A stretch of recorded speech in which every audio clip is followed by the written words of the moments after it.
The County of El Paso Public Works Department is offering sandbags at no cost or requirements to the public. The sandbags are outside of the facilities and are available 24 hours a day. The location of the county facilities are the following: the Road and Bridge Fabens Warehouse, located at 1331 North Fabens Street in Fabens, Texas 79838. The Road and Bridge Canutillo Warehouse, located at 191 Canutillo Avenue in Canutillo, Texas 79835. And the Road and Bridge Montana Warehouse, located at 14698 Van Lane, El Paso, Texas 79938.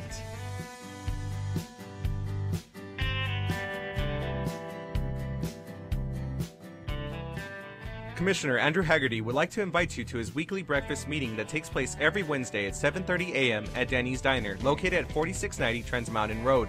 Every week he has a different speaker who will be discussing topics of interest for the community. So if you live in the Northeast, West Side, or anywhere else in the county, come and join us for the breakfast meeting.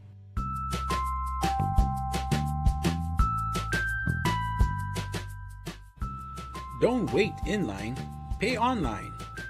Visit the Financial Recovery Division website at http://www.epcounty.com/budget/financialrecovery.htm to make your payments online or find out more about our kiosk locations. We now accept payments on misdemeanor, felony, and justice of the peace cases.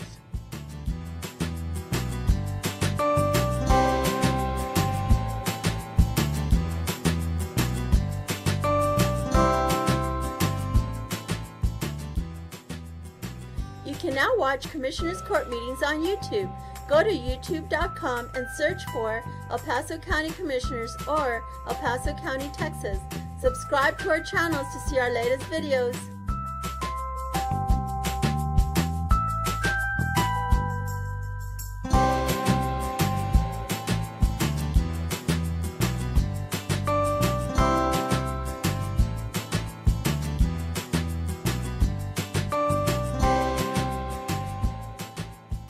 Did you know that you can save money on the cost of your medications? And doing so is easy. In 2015, the County of El Paso launched a prescription discount card program from coast to coast. The cards are available to all El Paso County residents free of charge and everyone qualifies. You can pick up a card at any county office location, Walgreens, Walmart, CVS, or Target pharmacies, or simply print the card at www.coastrx.com. Happy savings!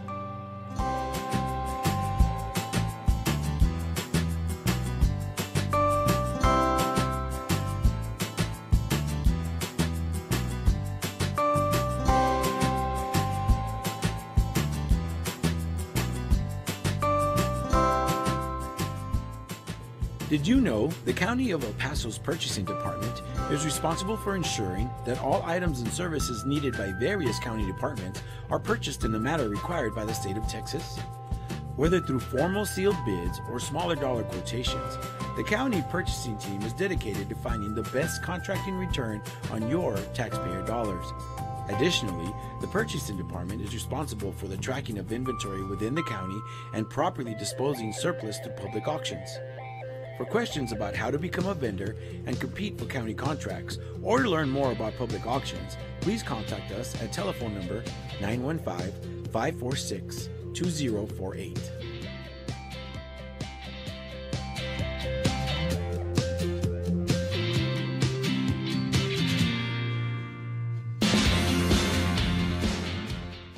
The 346 District Court Judge Angie Juarez Barril started the El Paso Veterans Treatment Court Program in 2012 for veterans and active service members that have been arrested and charged with a felony or misdemeanor criminal offense. To be considered for the specialty court, the statutory criteria includes be a veteran or current member of the United States Armed Forces, including a member of the Reserves, National Guard, or State Guard, and suffer from a brain injury, mental illness, or mental disorder, including PTSD, or be a victim of military sexual trauma, all occurring or resulting from military service. Call Sylvia Serna, Veterans Program Director, at 915-546-2119, or email her at sserna@epcounty.com for any information.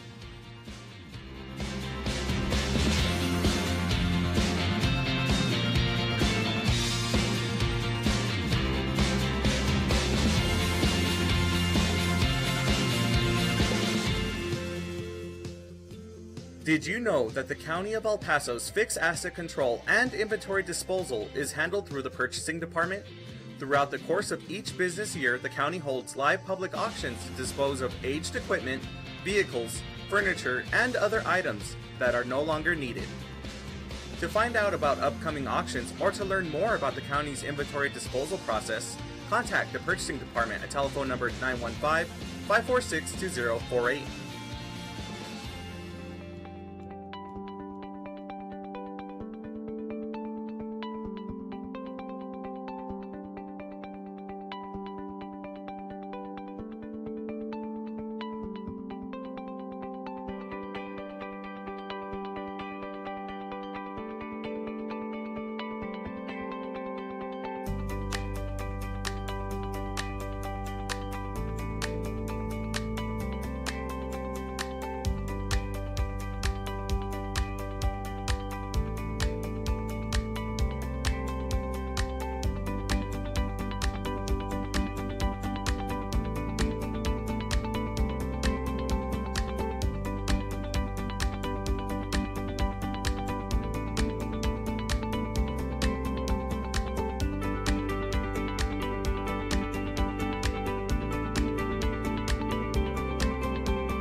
Someone can switch behind you, please.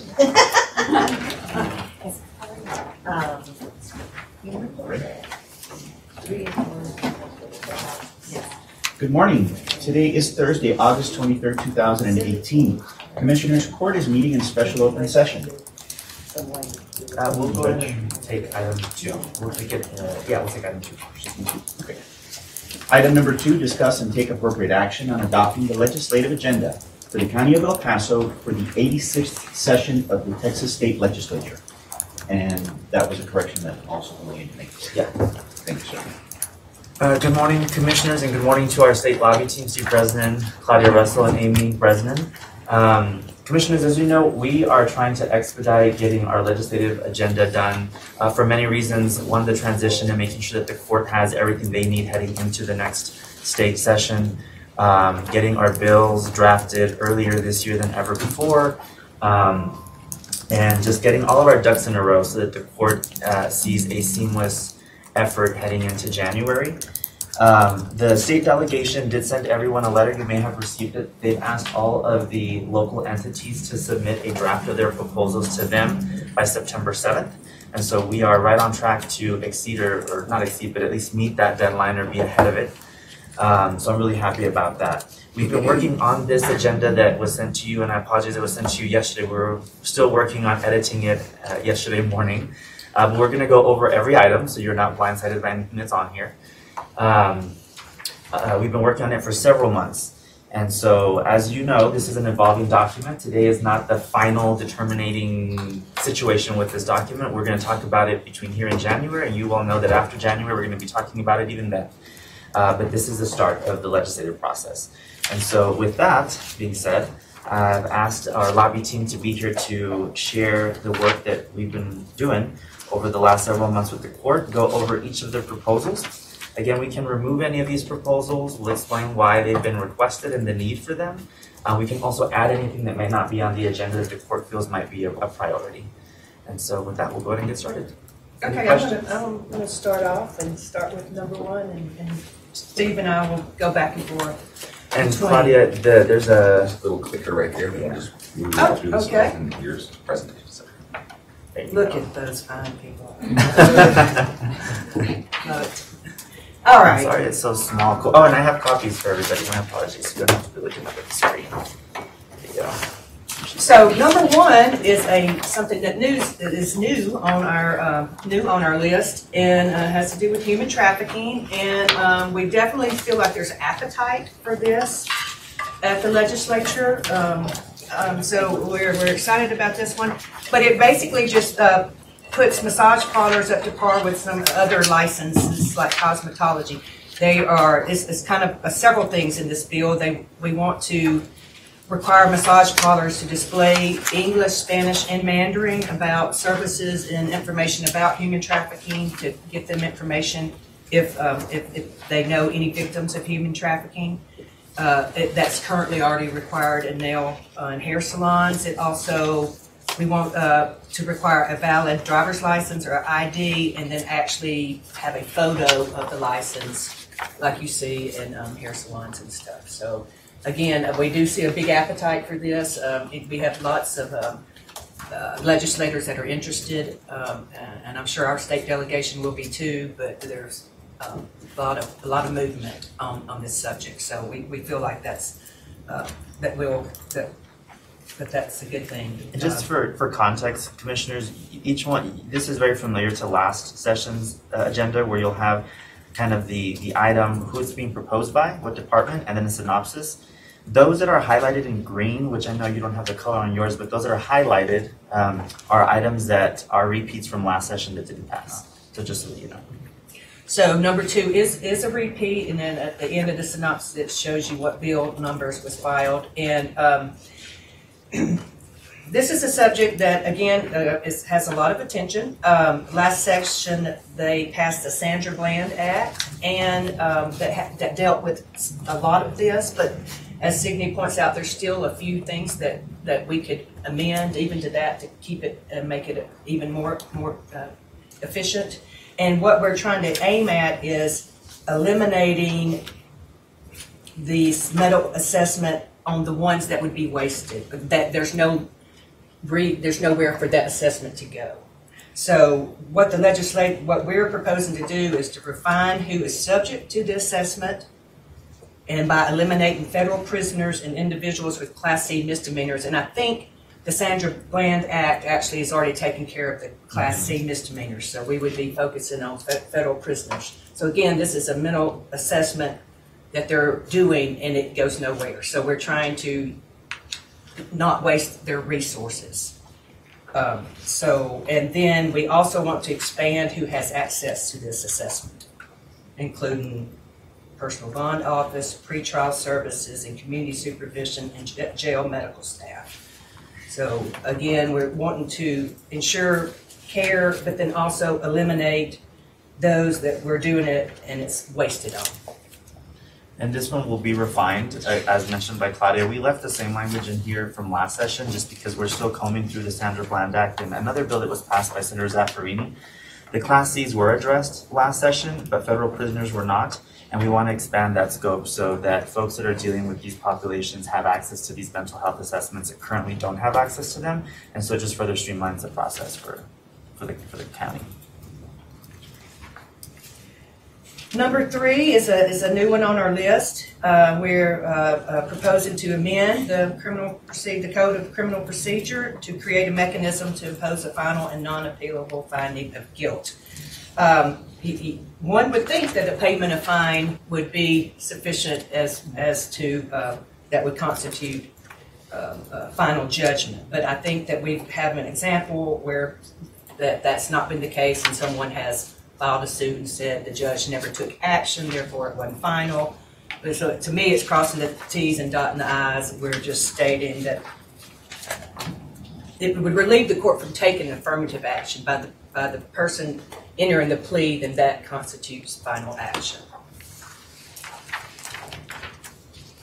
Number 4 is another one from last session, and again, this one, it was just, I think it makes sense, and Senator Rodriguez and Rep. Moody filed it, and I'm sure hopefully we'll again, I think it was just we were a little late on it, and that was probably the only reason we just didn't get as much traction. But what we're trying to do is expand the authority of the court to select either the local community supervision and corrections department or a personal bond office to provide supervision when someone has had their license revoked and they're trying to go to work. So it's an either or, and gives the court that authority to select one or the other and not both. So again, we're trying to be more efficient and not create waste. Okay, and number 5 is an example of really how many people on your staff that we've worked with over the months on this.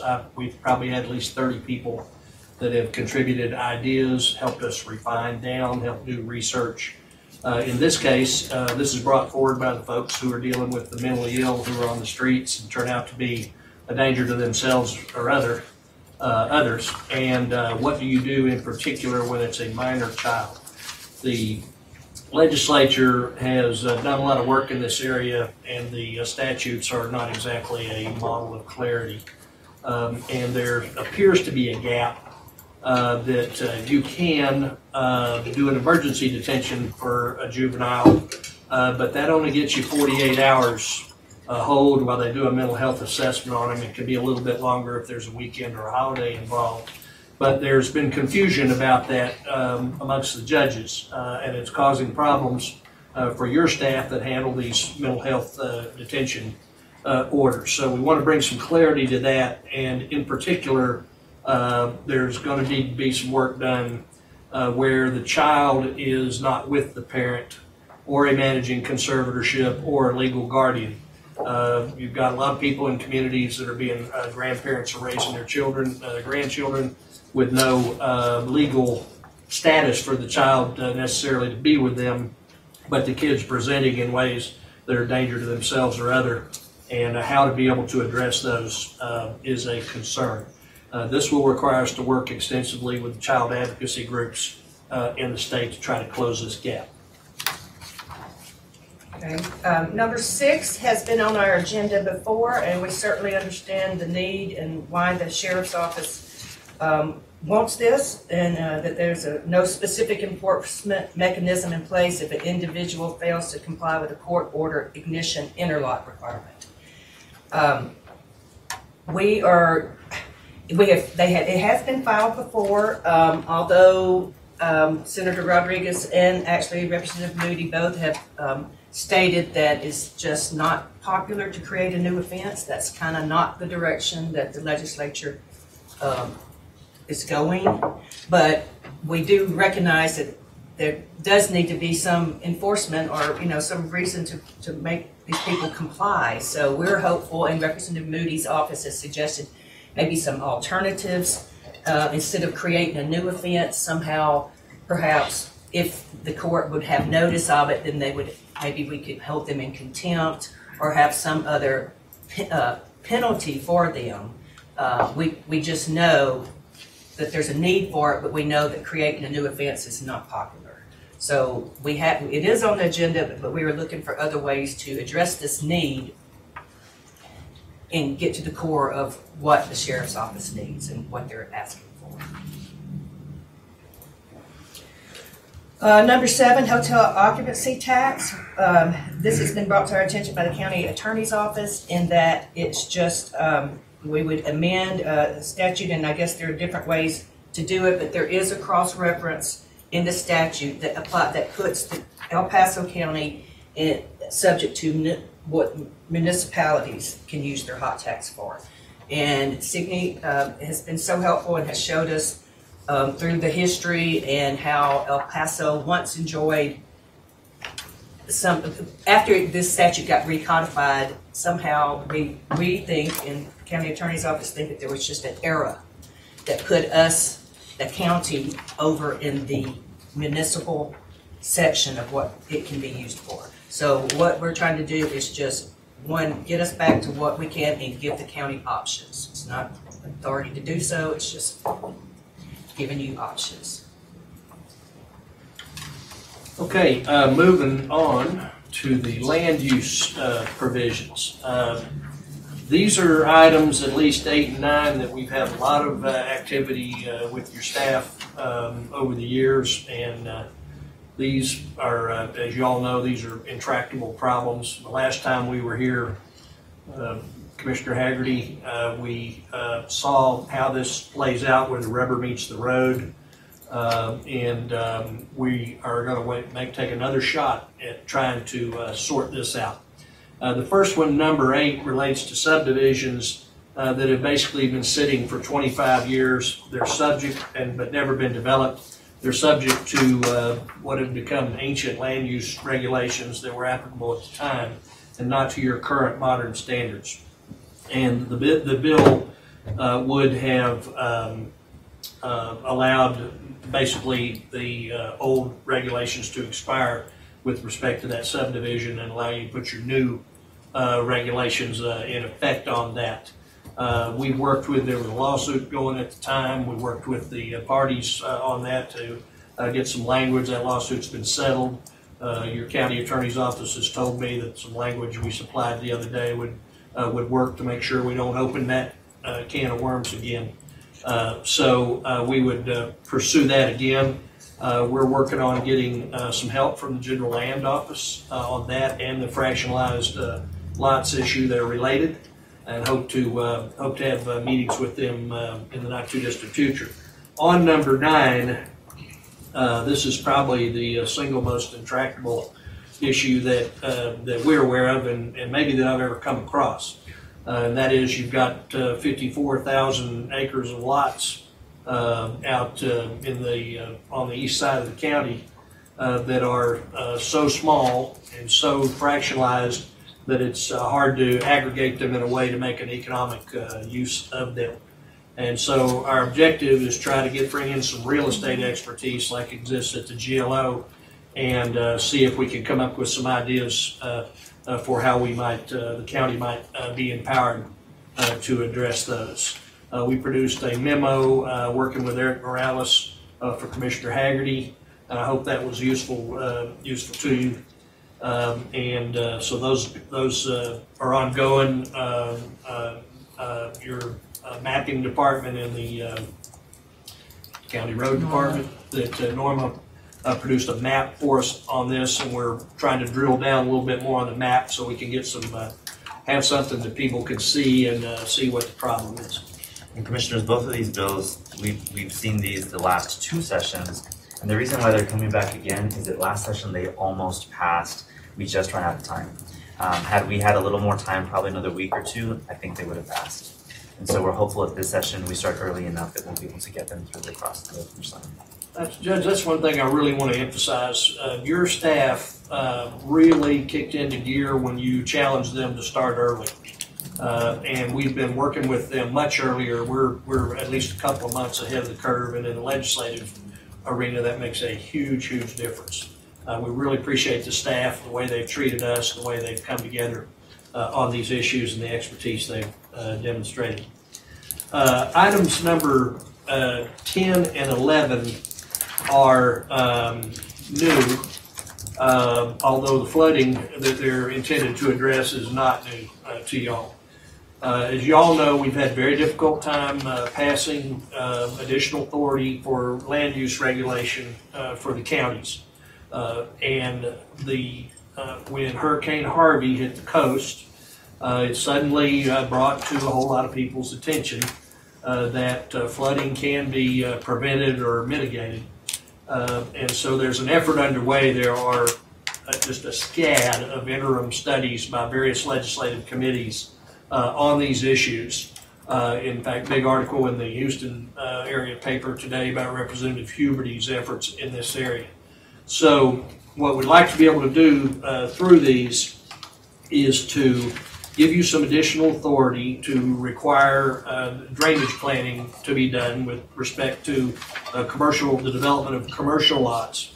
And then in the platting requirements, to require drainage to be addressed in the platting requirements.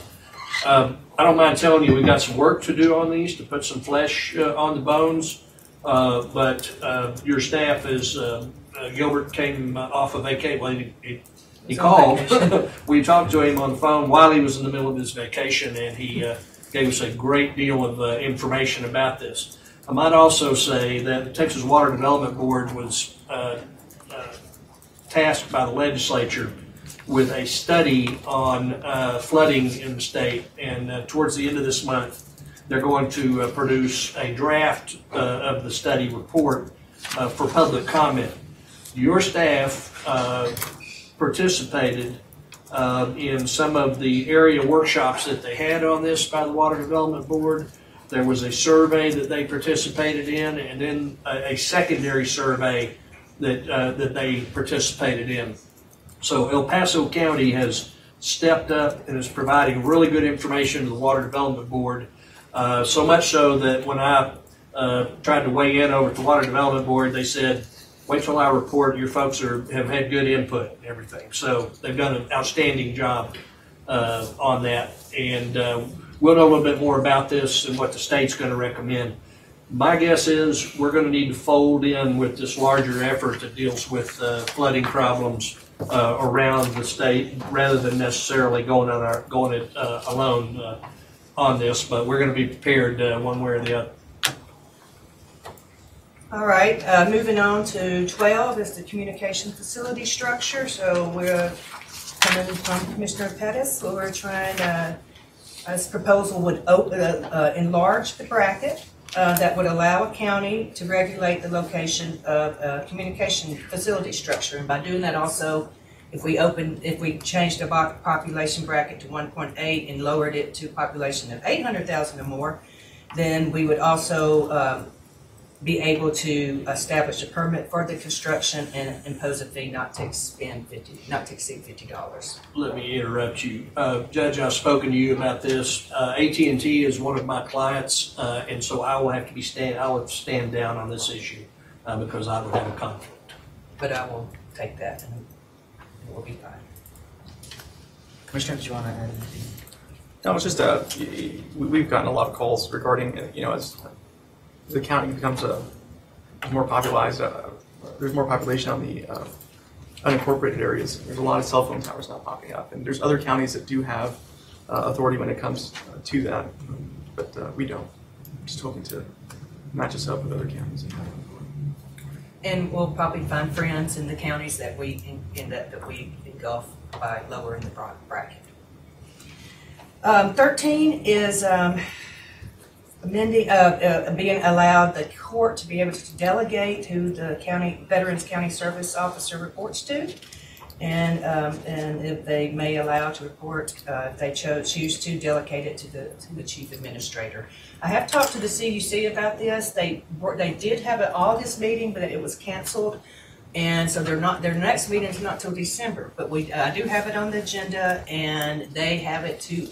I mean, the staff person that I talked to, she obviously can't speak for the CUC because they haven't acted, but she felt like this would be something very much that they would put on their agenda. So I have plans to attend that meeting and to talk to the CUC to ask them to put that on their agenda as well.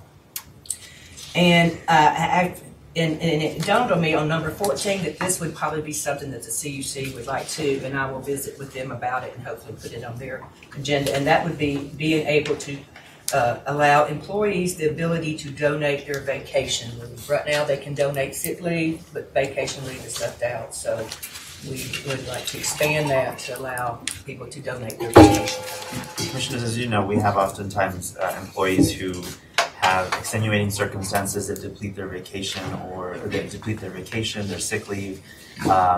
And so this would be one more tool for us to be able to take care of our employees that are in need of some extra time to recover from any catastrophic events that they might be going through. The only thing I don't see addressed here is the amount of time that's possibly donated. So it'd be based on a policy that each entity would create.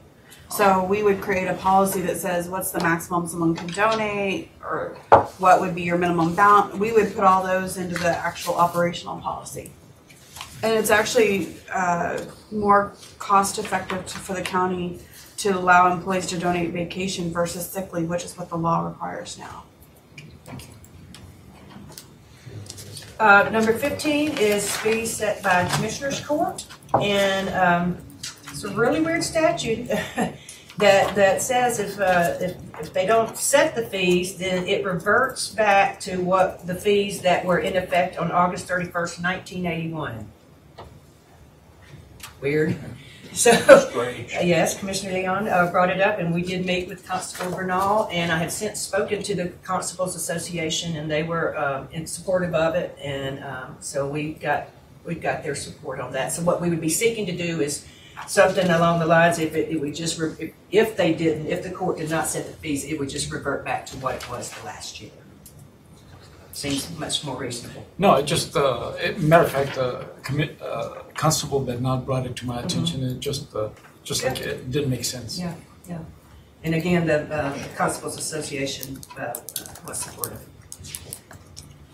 Commissioners, as we go into this next section, Mr. Gonzalez, our tax assessor collector, every year does a really good job of trying to evaluate areas that the county could set a new fee or increase revenue by increasing existing fees. And so he has submitted this year 6 items for the court's consideration, 2 of which are repeats from last year.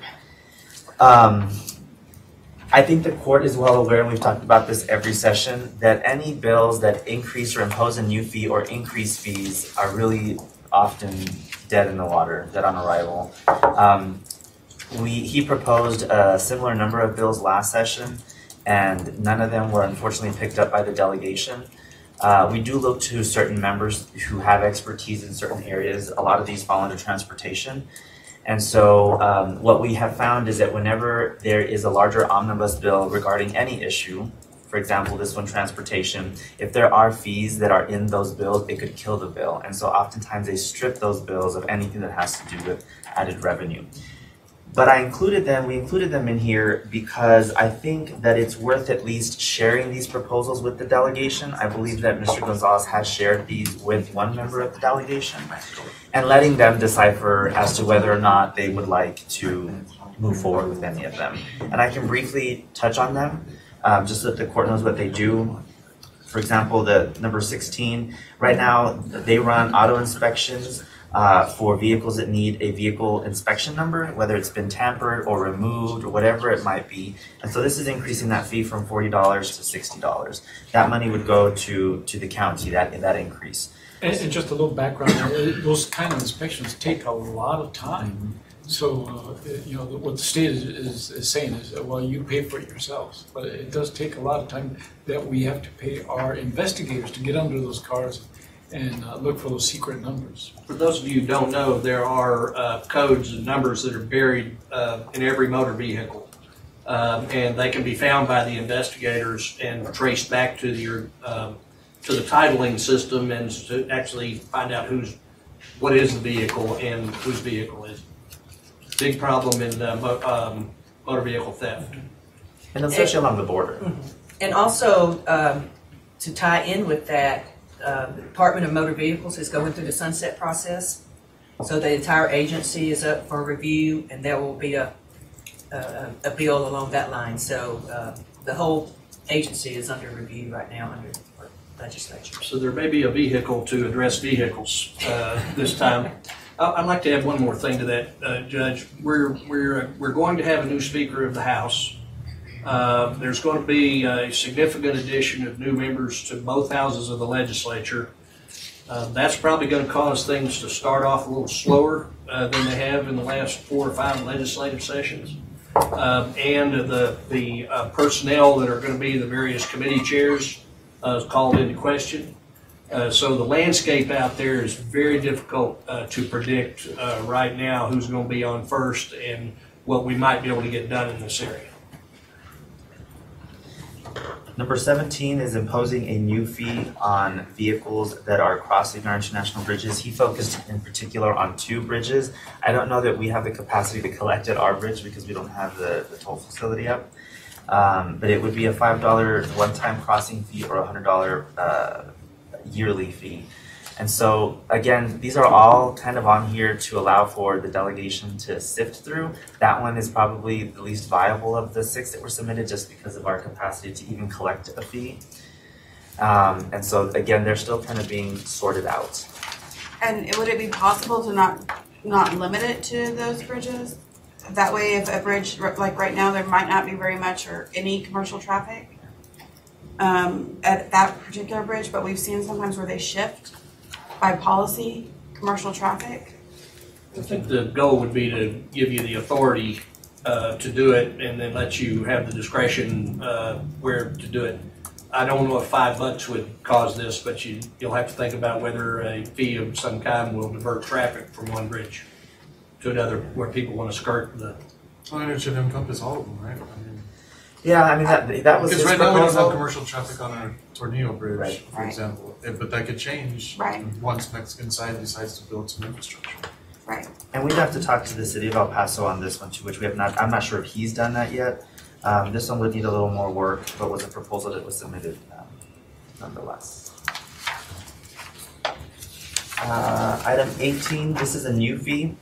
This was proposed last session. So right now, whenever an individual is wanting to request an administrative hearing whenever there is a revocation, suspension, or cancellation of their title. So an individual can go 2 routes. They can seek a bonded title where there's a $15 fee that the state imposes and it goes back to the state. We get nothing from that. Or they can require an administrative hearing that is held by the tax assessor collector's office, but there's no fee attached to that. And so he's asking that there be a $15 fee just like the fee that the state collects in those situations when an individual is seeking an administrative hearing for title purposes. And the entire $15 would stay with the county. Would it help that a certain percentage would go to Austin in assisting us and maybe passing something? Yeah, well, that's very good point, and it certainly would seem. Certainly explore it. If they get a cut of the money, there may be more. They get a little piece of the action there. We can definitely talk about that. And include it, I think it's worth including in probably any of these. Number 19 is increasing a fee. Right now, whenever someone seeks a motor vehicle sales tax, the county is able to retain 5% of the total amount that is collected. So, for example, last year I believe we collected just over $100 million, so the county kept $5 million. He's asking for us to see an increase by 1%, which would be an additional $1 million, or up to a 10% total. So from going from 5% to 10%. Again, hasn't been completely fleshed out, but seeking an increase nonetheless, which would bring in additional revenue to the county. Good proposal. More money for the county and for our road systems.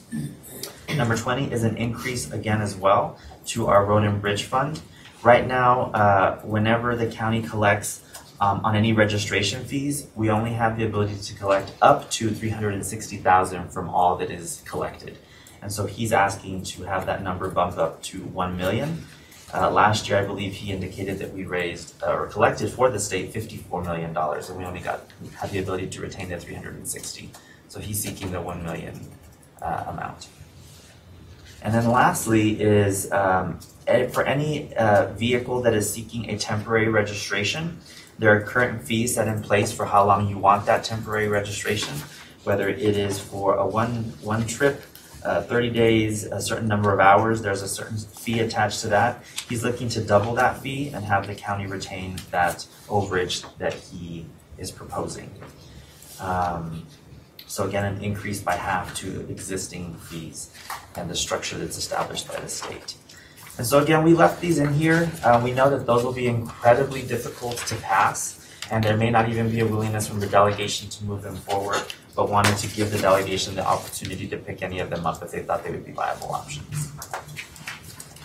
And then lastly, we'll just go through, as a court note, there are two separate documents in the legislative agenda. You've got our action items, which we just went over, so those are the bills that we would be proposing. And then we have the values document, which just gives our lobby team and whoever's working on the legislative agenda the authority to drop cards in support or in opposition to certain items as they come up during any session. What we've done is we've kept all those items that have been accumulated over the last several sessions.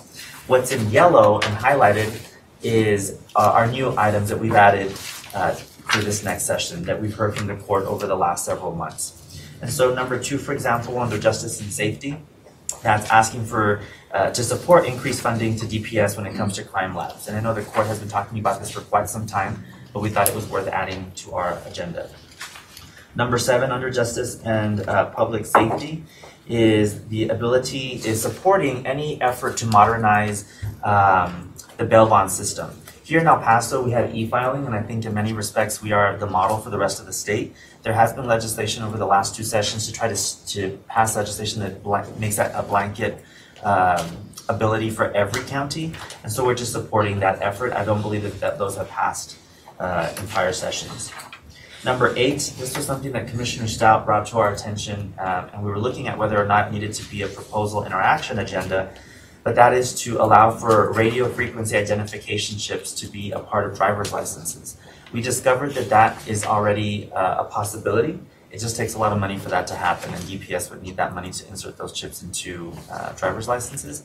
And that's just to allow for cross-border crossings to be a little more efficient. Do you have anything to add, Commissioner? Yeah, I mean, this was brought up to me by some folks that I've been working with in Juarez, and you know, basically Texas driver's licenses don't have RFID chips, and they're talking about, we're always looking for ways to make border crossings more efficient and quicker, right? And so, you know, everybody thinks you need a passport to get back across, but you don't need a passport, you just need an ID. And the Texas ID doesn't have an RFID chip, so it takes them longer to process a Texas ID than it does another ID that doesn't have an RFID chip. So it made sense to try to look at this and make some type of change so that, I mean, we can put our little grain of sand into that you know, effort to get people over more quickly. Commissioner, I might add, there is a statute that authorizes this now. There are about 5 states in the United States that have gone to the Department of Homeland Security and got the approval that's required to do this, and apparently have implemented the RFID technology in their driver's licenses. I spoke to the DPS about this. They have not applied for approval to the Department of Homeland Security, so that would be one step that would have to be gone through. And their current system, the actual contractor that they use to produce the physical driver's license, apparently doesn't have the capability to do the RFID technology. So they would have to go outside of the current system or get that vendor to add that capability. And then they have authority under the law to adopt a fee to cover the additional costs of doing the RFID chip. So partly we're going to be dealing with them if this is to come up or to go to fruition on how much that fee is and what's the additional costs that would need to be collected through that fee system. I can't say that the people that I talked to had a high degree of, or indicated that the department had a high degree of interest in going forward on this. So it's something we're going to have to work a little bit behind the scenes, I think. Senator Rodriguez's office we have talked to Sushma, and they have said that, just upon us asking, that they will reach out to DPS as well and start the line of communication. And I can see not only in border travel, but airports, DPS making a stop in the middle of Texas. I mean, all sorts of other advantages that maybe as we dress it up. Well, and maybe not even talk about cross-border, maybe it's just keeping up with technology. Yeah. So again, a support item to support added funding for that capability. Under community and economic development, we're always looking for ways to try to eliminate illegal dumping of tires, bulk items, and household hazardous waste. We've engaged in a lot of cleanups, and Commissioner Agri has been very active in trying to seek that funding and make that happen for the county and the community. This is, we put it under the values document. The Senator has been able to pass legislation around additional regulation on tires and illegal dumping, but it was vetoed last session. And so we're really leaving it up to him to figure out whether or not he wants to propose that legislation, and if they can find an amenable way to have the governor not veto that language if they propose it and pass it again this next session. Yeah, they were sorely disappointed. They worked tirelessly on this, and the group that they worked with were they had everybody. I mean, it was just such a accomplishment to get that entire industry and to get that passed just from their past work with it. So they were extremely disappointed. Under Health and Human Services, item 4, this is just a blanket item to support additional funding for mental health and intellectual developmental disability programs. So working with EHN to make sure they have the added resources that they need. Number 7, this might be familiar to the court. Last session, we actually had a bill on this topic to allow for the Texas Florida Development Board to have additional general bond obligation capacity. And this allows for money to come into the Texas Florida Development Board, which is then dispersed to local communities that are considered economically distressed, like El Paso is. And our hope was that if this were to have passed last session, we would have had enough money to be able to address the issues at Montana Vista when it comes to wastewater services. And so we've got it on here as a support item should that move forward this next session. And that was something Representative Gonzalez, Mary Gonzalez, was really important to her. Under revenue and taxation, under the support items, number 4 is the ability to support the ability to collect additional fees to fund a county's law library. In the past, this was an action item for us to increase the law library's funding, but that did not go anywhere. Unfortunately, over the last 2 sessions, we've moved it into the values document as a support item should it move forward. We've talked about this as well. As you all know, the $10 records management and preservation fees that the county clerk and district clerk's office collect is up for being slashed by half by September of 2019. And so we have an item on here. They're well aware of this issue. Their associations are fighting against that, but we have it on here to support keeping that fee at $10. Can we change it? Right now it says just county clerks. Yeah, we can add the district. The next 3 items are items, as you all recall, Commissioner Bettis and his summer interns presented to the Commissioner's Court on the Central Appraisal District. And they provided some really great recommendations at the end of their presentation. And at that time, I mentioned to the court that I thought it would be really neat to incorporate those recommendations into our legislative agenda. And so I've done that. The first is conducting an interim study aimed at evaluating disparities in appraisal district practices. Number 7 is supporting the legislature in changing the statutes of Texas to make it a disclosure state. And number 8 is supporting the Texas Comptroller and having additional regulatory authority to ensure more standardized valuation practices across the state. And so these are items that have come before the court before. We just added them to the legislative agenda. Under that same section, but opposing, is any efforts to remove the county's ability to collect a 0.5% county sales and use tax. This is a conversation that occurred many months ago, but I thought it was worth including in our agenda to oppose any efforts that would take the county's ability away to collect that tax. Is there a movement to do that? On behalf of the mayor of this city. But is there, are they actually in the proposing that? Not that I've heard of, but we wanted to be ready. I mean, I haven't heard that our delegation is proposing it, but I've also heard, I mean, it's rumors, but that there may be some trying to go around our delegation and get other people to propose it. So we just want to make it very clear. So I wanted the court to have the ability to take action immediately in January should that conversation start, and it's in our document. Under government efficiency and transparency, under number 5, this is actually an item that was on our legislative agenda 2 sessions ago that was proposed by Commissioner Leon, and Commissioner Stout brought it up again this session, and that's to allow the local preference on local bidders.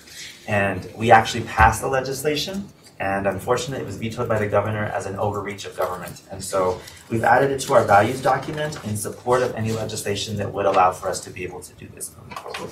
Hopefully we'll catch the governor unawares this year.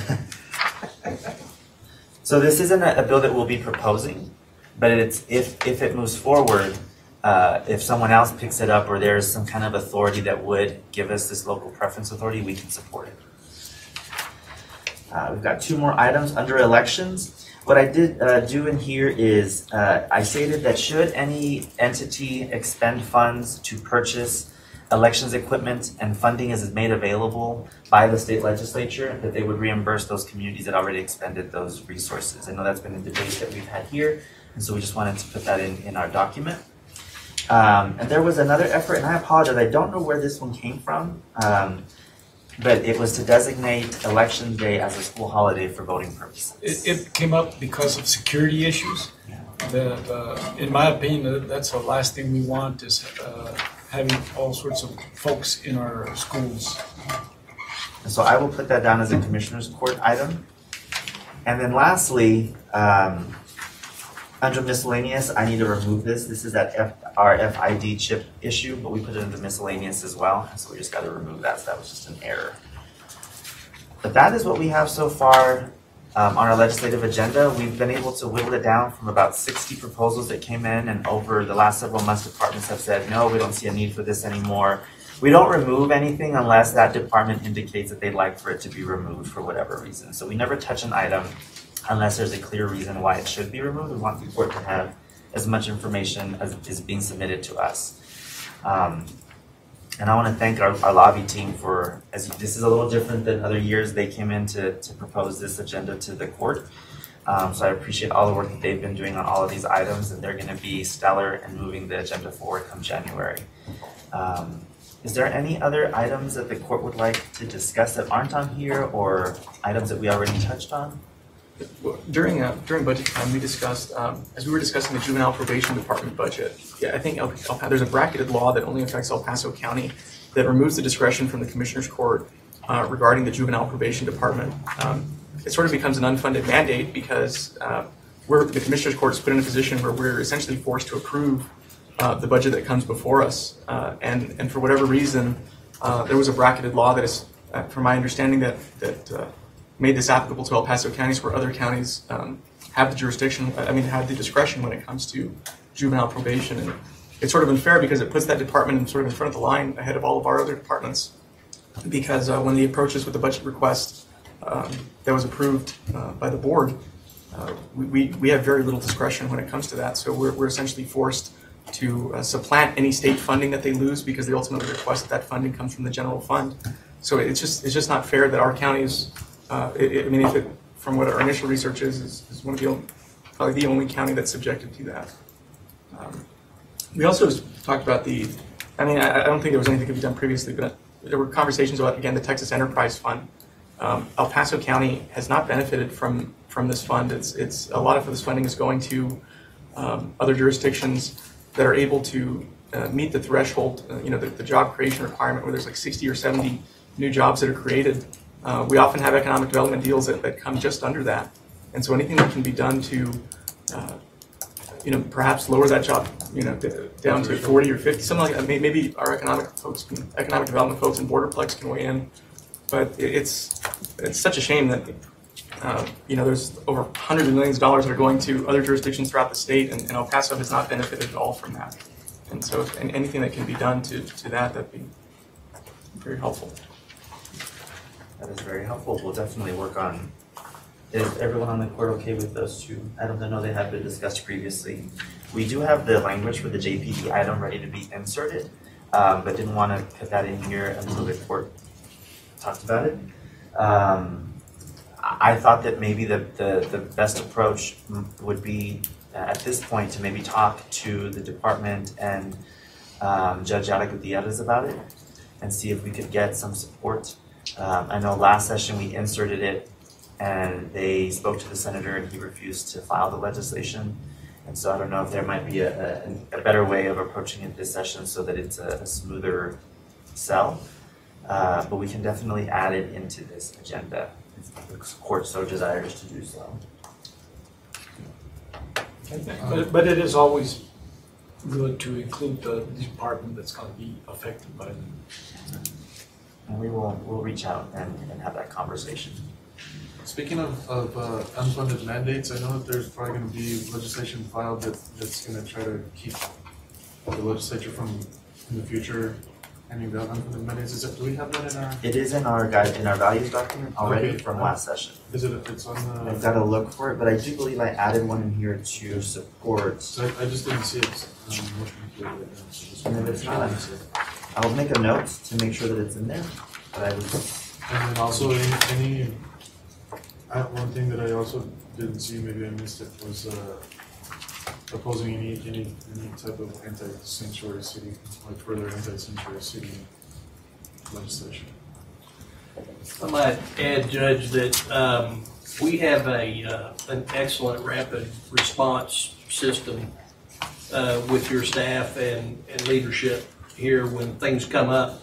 If they're not on the values document or in our legislative program, we've got plenty of experience over the time that we've had the pleasure of representing y'all to know when it's time to call and get guidance on it. And we've been able to get that guidance in the speed we need to frequently in the legislative process to be able to respond. To oppose any efforts that would make the state less competitive or discriminating against any segment of the state's population. So it's not super clear, it's very broad. So we can add a specific one to that. That's what you're saying that the sanctuary city thing would fall under? It could, yeah. And then in terms of the other,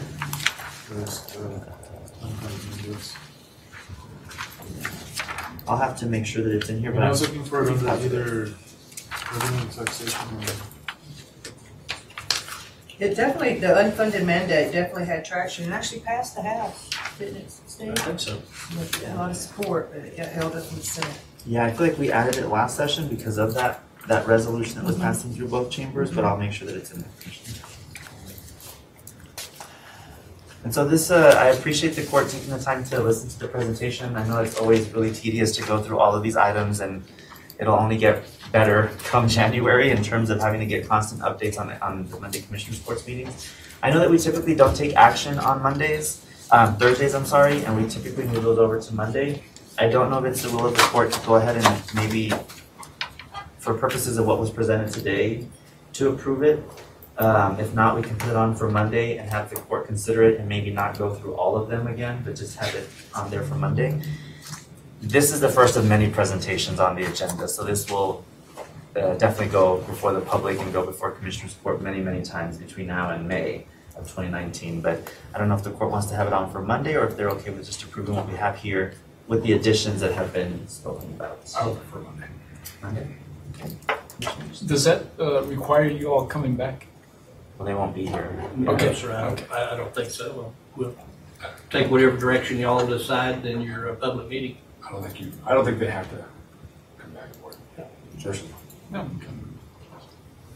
Okay. I can put it back on, and if it's okay with the court, we'll just give a very brief overview of what's included in the document, not go over every item. And then by then we will add,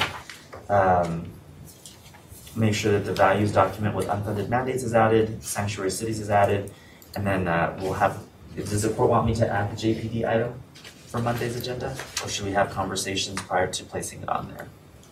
I would have the conversations first. Okay. And after we get feedback from those conversations, we'll bring it back to the court regardless, and the court can determine then whether or not they still want to add it on to the agenda. Is that okay? And then Commissioner Bettis will also look into adding the enterprise fund piece and how we can craft that. Judge, I think your unfunded mandate provision is on the bottom of next to the last page under government efficiency and transparency under the oppose category. You may want to tweak that language so it's recognizable, but I gather that's what that one is shooting at. Yeah, opposes legislation that shifts the cost of state-funded programs or services to local governments. What's that? So there's any shift of the state responsibility to local governments, but we can make it clearer. Okay. Thank you. Okay, well, I appreciate it. Thank you, Commissioners. Any other questions or concerns? Is there an assessment on revenue caps this year? I know it's always. It'll be there. Sure will be, the same movie we've come into, numerous times before. The shifting composition in the legislature could make it more difficult for the forces of evil to achieve that result. But I'm sure that there'll be a continuing effort in that regard. And it seems to me I read somewhere that the governor actually said that was part of, going to be one of his Well, the governor even has his own priorities. proposal that even dropped it down to 2%. Yeah.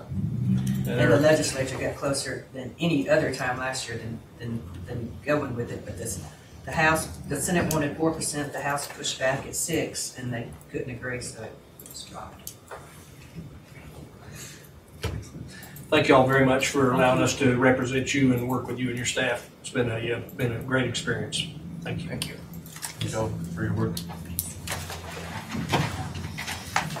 Mr. Nava, we could take item 5, please. I know we have guests here to present on that. And, So for item number 2, Judge, just to be clear, there are no action? No action. Item number 2, no action.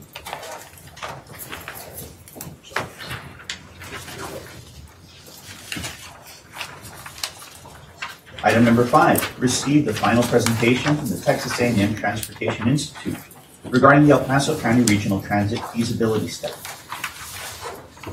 Good morning. Good morning, Judge, Commissioners, San Alonso Public Works Department. With me this morning to do some introduction is Norma Palacios, our Public Works Director, Reina Mayorga, our Transit Planner, and our consultants, TTI, the Texas A&M Transportation Institute. With TTI is Ms. Linda Charrington, David Galicia, and perhaps one more down, maybe one like Rafael. Just to give you a quick summary on how we got here, was back in June 15, 2015. Commissioner Bettis' office initiated the first step in approaching the MPO to secure some funding for this feasibility study. Since then, we had gone into contract with TTI for this study back in November 7th, 2016. Last year, we did move forward in developing the study, having a couple public meetings, get the stakeholders' input. We did come back at the end of last year to add additional services because of the comments that we received from the public and the initial meeting that we had with the stakeholders. late last year, October 19, 2017, the same group presented similar presentation to Commissioners Court, very brief presentation. Now, today we'll be presenting the final presentation that we've wrapped up at the end of July. And with that, I'll go ahead and turn it over to Ms. Linda Jarrett. Thank you. I appreciate the opportunity to present our work on the El Paso County Regional Transit Study. As Sal mentioned, the funding was provided by the Texas Department of Transportation. I am Linda Charrington, and I was the principal investigator for TTI for the study.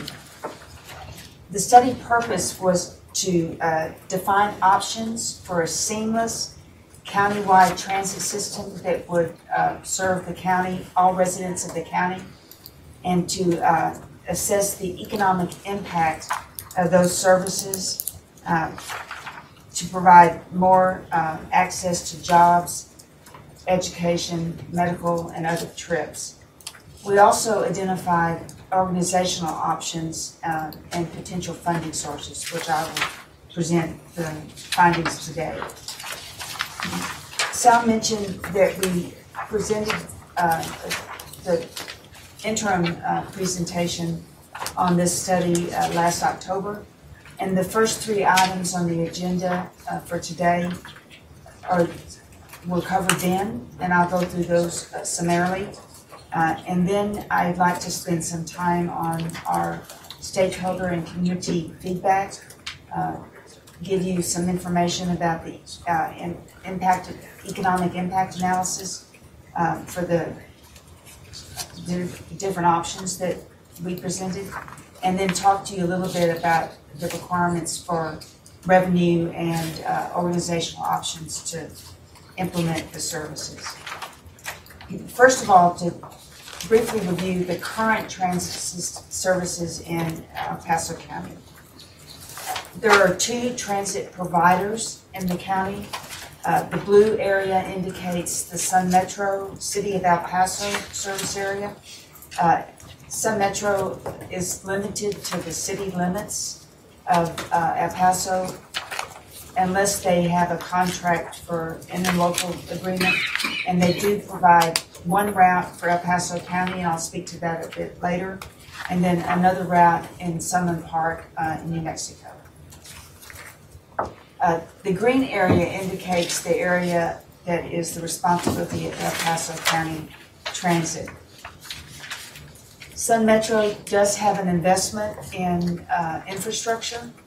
They already operate the Mesa Corridor Brio line, and they're also developing 3 additional Brio lines.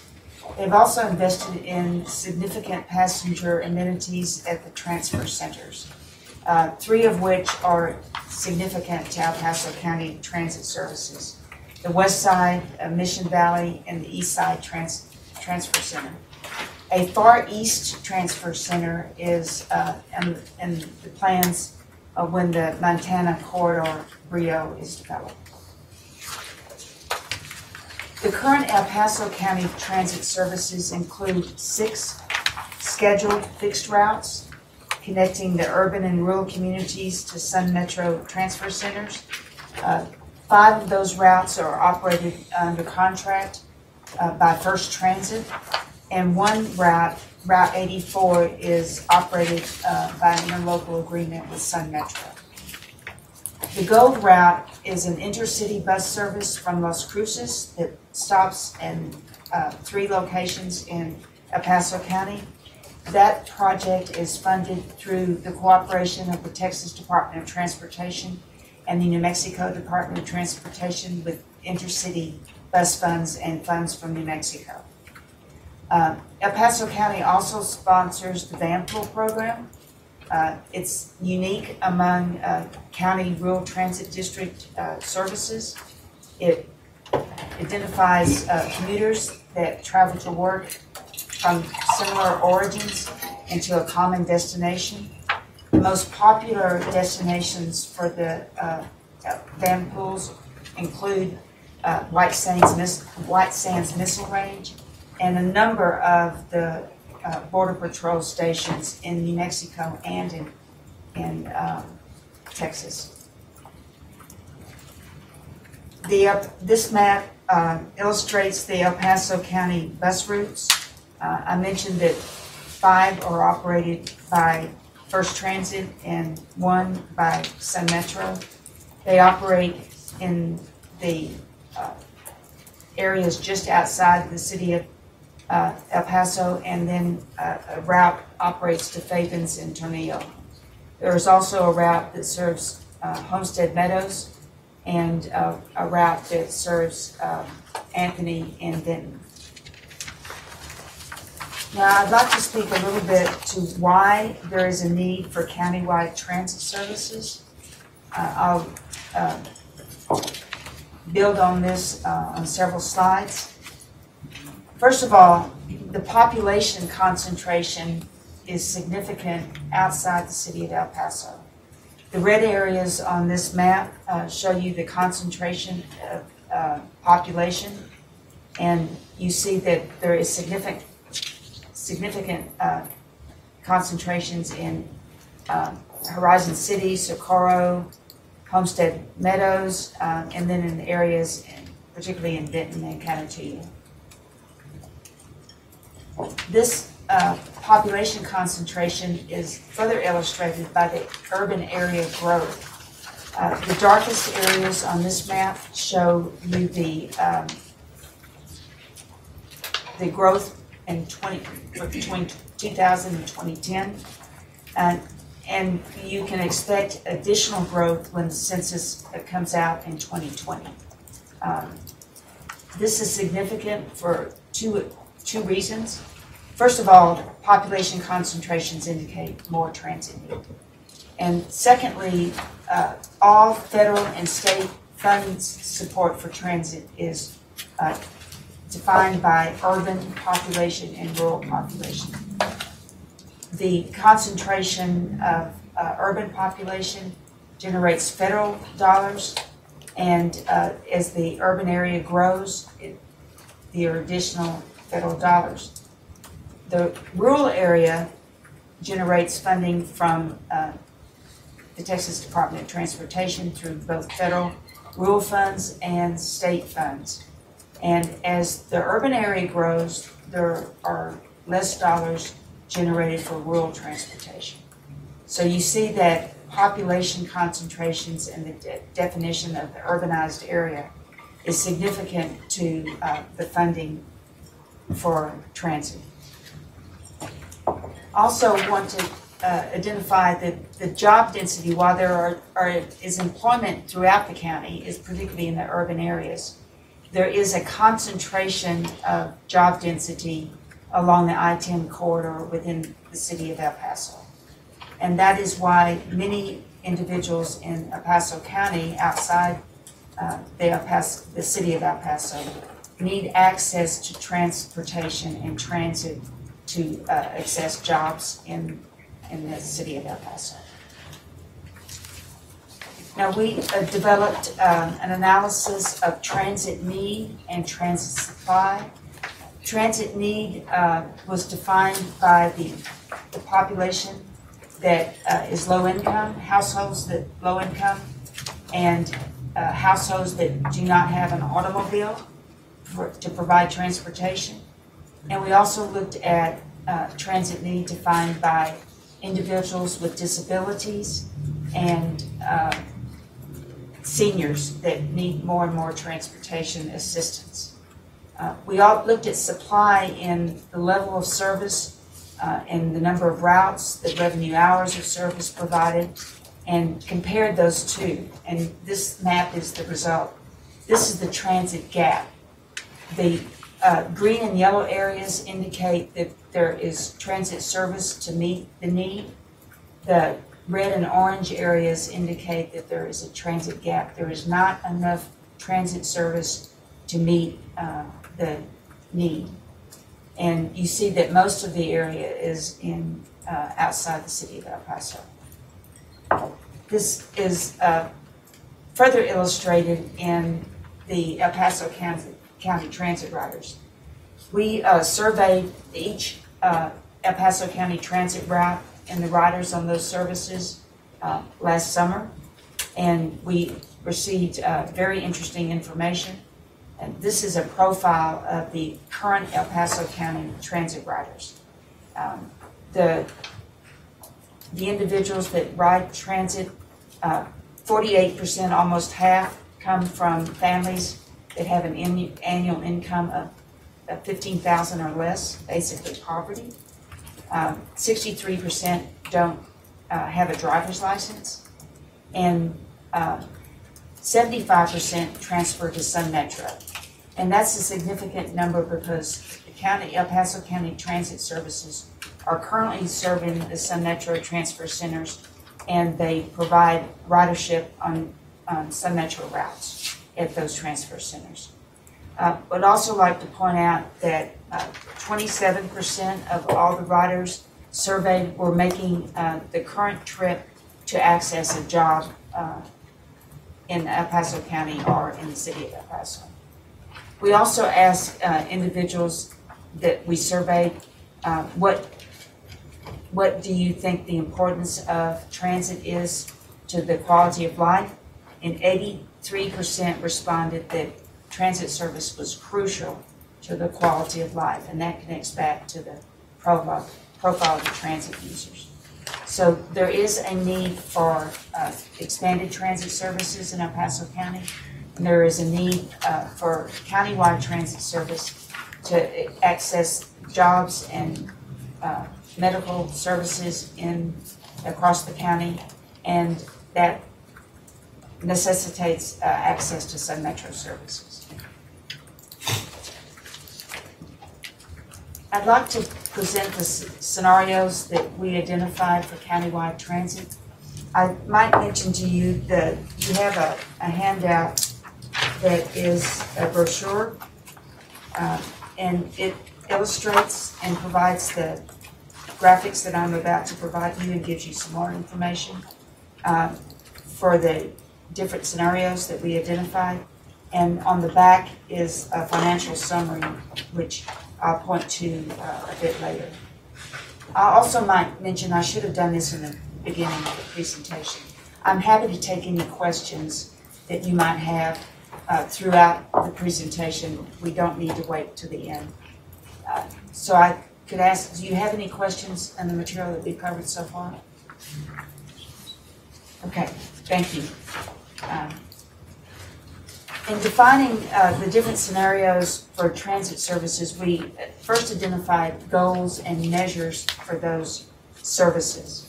I've just mentioned the 5 goals. First of all, we wanted to provide transit services that would provide coverage to the rural area of the county, provide transit to all residents in the rural areas of the Paso County. We also wanted to provide urban area coverage, that is, provide services to the residents in the urban areas outside the city of El Paso. We wanted to improve the utility of the services, meaning to provide transit services that would provide El Paso County residents access to more jobs and services throughout the county. And then we wanted to improve the effectiveness of the transit services. That means more passengers per hour of service that you provide.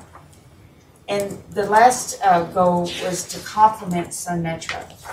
I've already mentioned the transfer centers and the investment Sun Metro makes in Rio service, and the fact that 75% of current El Paso County transit riders transfer to a Sun Metro service.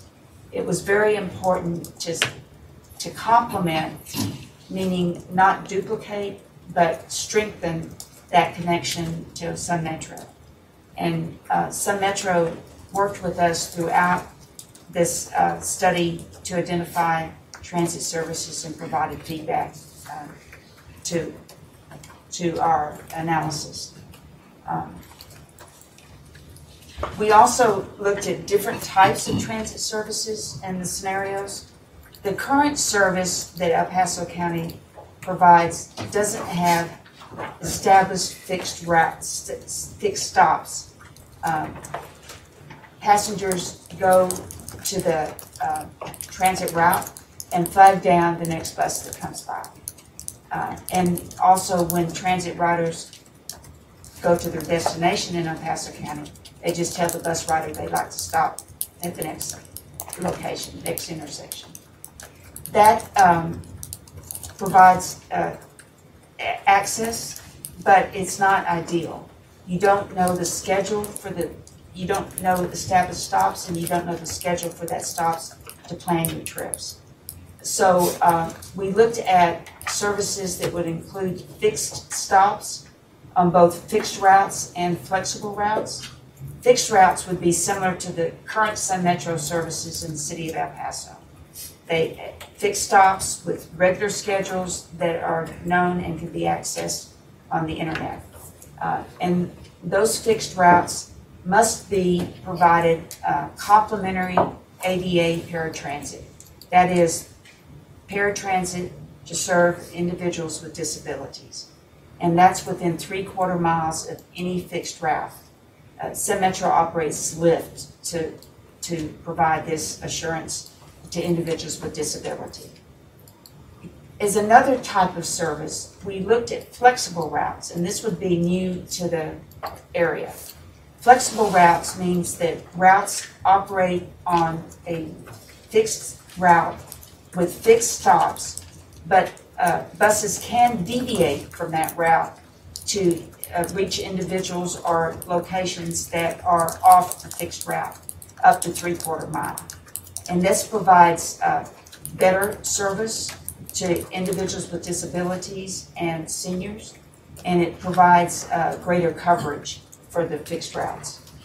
We also identified dial-a-ride service that is available to the general public, and you schedule a trip in advance. You call and ask to come to the curb of your location and get a ride within the service area to your destination.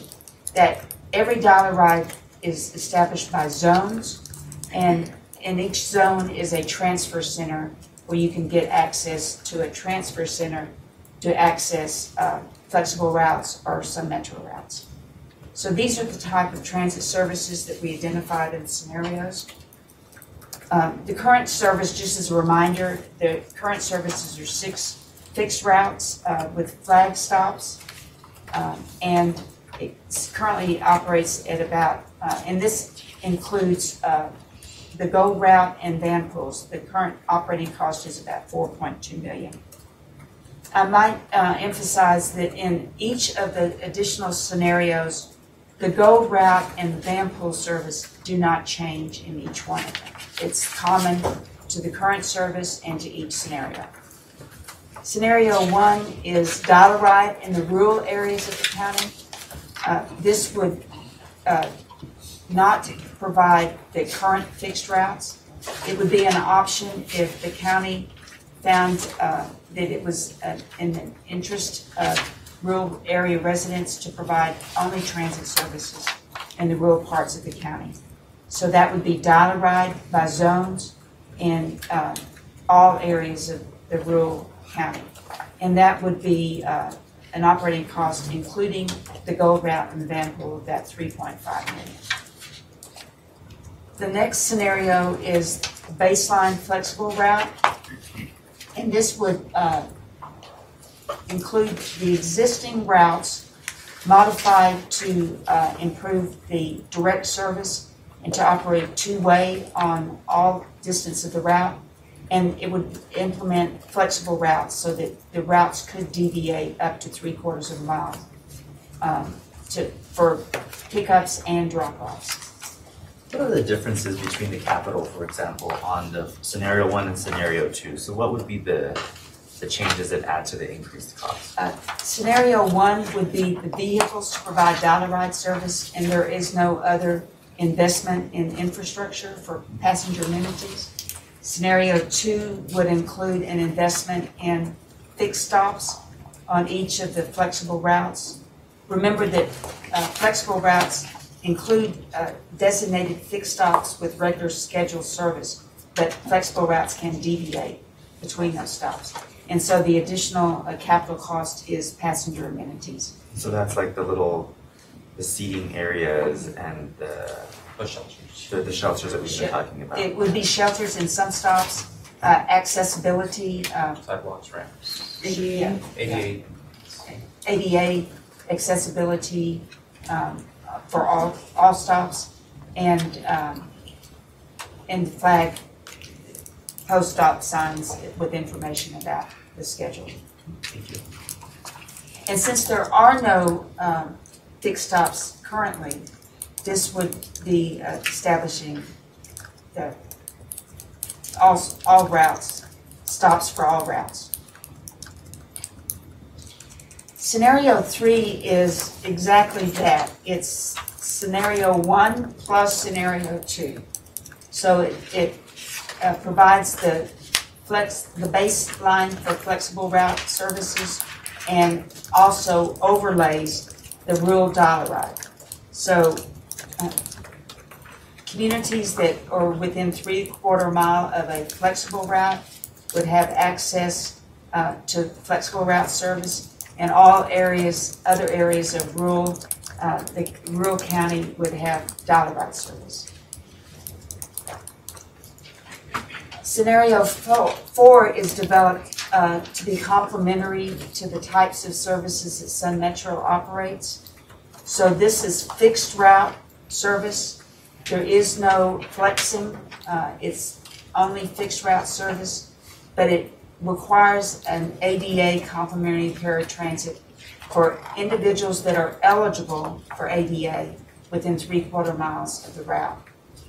Because of the cost of providing ADA paratransit, there is not a dial-a-ride in the rural area. This is most similar to Sun Metro and Lyft, and the cost, including Gold Route and Vanpool, would be about $6.4 million. The last scenario that we developed was scenario 5, and this is increased flexible route. So we add a route of service to serve the more densely populated areas of the urban area outside El Paso. So it's in Socorro and Horizon City. There is additional route and additional cost to operate that route. The same service is provided for dial-a-ride in the rural areas of the county. And this operating cost, including the Gold Route and Vanpool, is $7.7 million.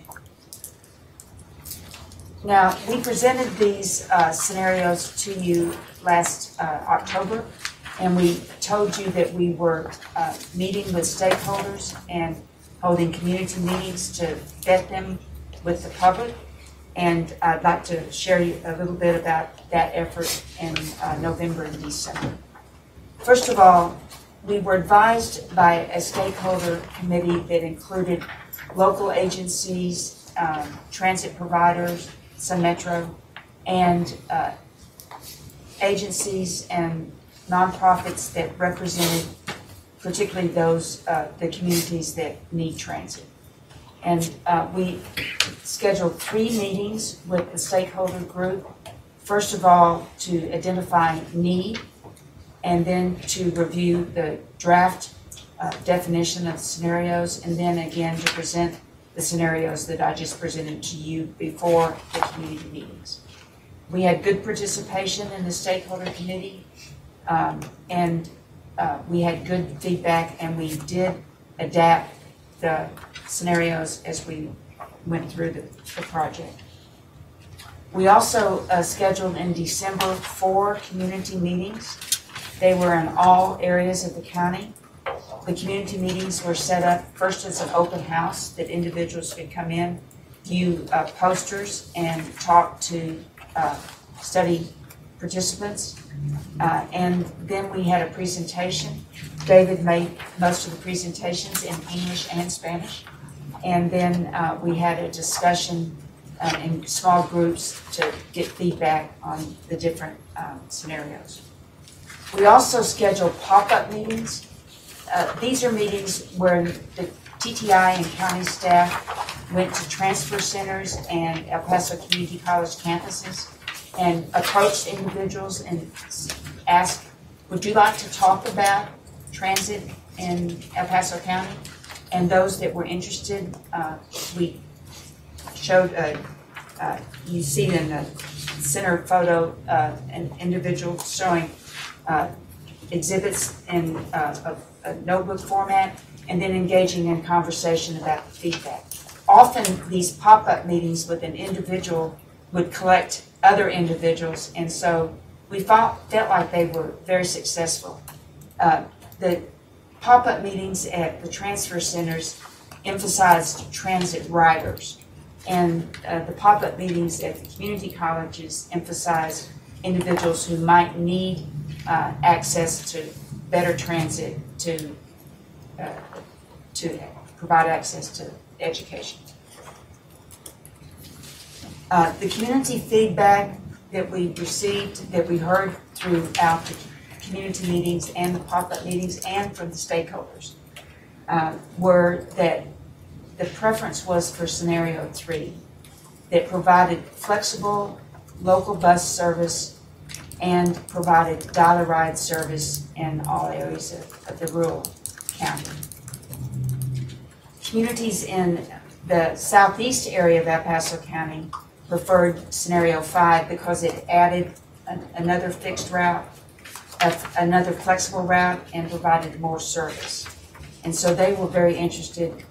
However, the feedback was that they recognized the additional cost and thought maybe it could be incremental service, could start with scenario 3 and then expand services as ridership dictated. There were concerns about gaps in service in the urban areas beyond the 3/4 mile of the flexible routes, and scenario 3 and scenario 5. If you look at your map in your brochure and look at scenario 5, you'll see areas in white that are beyond the flexible routes and not within the rural areas of the county. So you see those are the areas that we got community feedback about what happens to individuals in those gaps. And those are urban areas and there is population concentration. And so we developed another scenario in response to that community feedback, which I'll be presenting in a second. We also heard from the members of the community that gave us feedback that they were very impressed by the expanded service areas, and they emphasized the need for Saturday service and Sunday service. Not all jobs are Monday through Friday, and individuals need access to jobs and personal business and church on both Saturday and Sunday. The individuals, particularly the transit riders, current transit riders, emphasize that this was general information and that they wanted to have input to the final identification of route alignments and schedules of service. We also, I'd like to add to this list of bullets that we also heard that individuals were very interested in a regional fare structure that could provide them a card or access to both El Paso County Transit Services and El Paso Sun Metro Services. So there was interested in a regional fare structure. I mentioned that we developed a scenario 6 in response to the feedback from the community and stakeholders. This scenario 6 is identical to scenario 5. However, the dollar ride service is expanded to cover any area in the urban and rural that is not accessible to flexible routes. And so this does increase the cost of the service. Increases it to $8 million, including Vanpool and Gold Route, and it provides access to more individuals and improves utility and effectiveness. It also provides 100% coverage in the rural area and the urban area. We then evaluated the various scenarios against the goals that we had established for the El Paso County scenario in the beginning of the project. And this illustrates the open circles mean that the scenario does not meet the goal, and the half circle indicates that it's partially met, and the full circle indicates that among the scenarios, this is fully met. And you'll see that scenarios 5 and 6 meet all goals. Scenario 3 meets all goals except effectiveness, and that's because not all there's not as extensive a service coverage, and that's a half circle. You also see in the final column the operations cost estimate and the comparative cost of each of the scenarios. The current service, scenarios 1 and 2 are similar to the current service and cost. Scenarios 3 and 4 are in the middle, and scenarios 5 and 6 are the highest cost. And I will again point out to you the back of the brochure, the informational booklet that I provided, and this provides additional detail about the cost and the sources of revenue for each of the services. It also provides the performance measures quantified for each of the goals.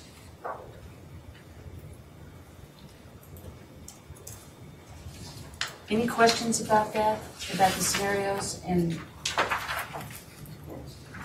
because I'd like to now talk about the additional work that we did this past spring to analyze the economic impact of each of these scenarios for transit users.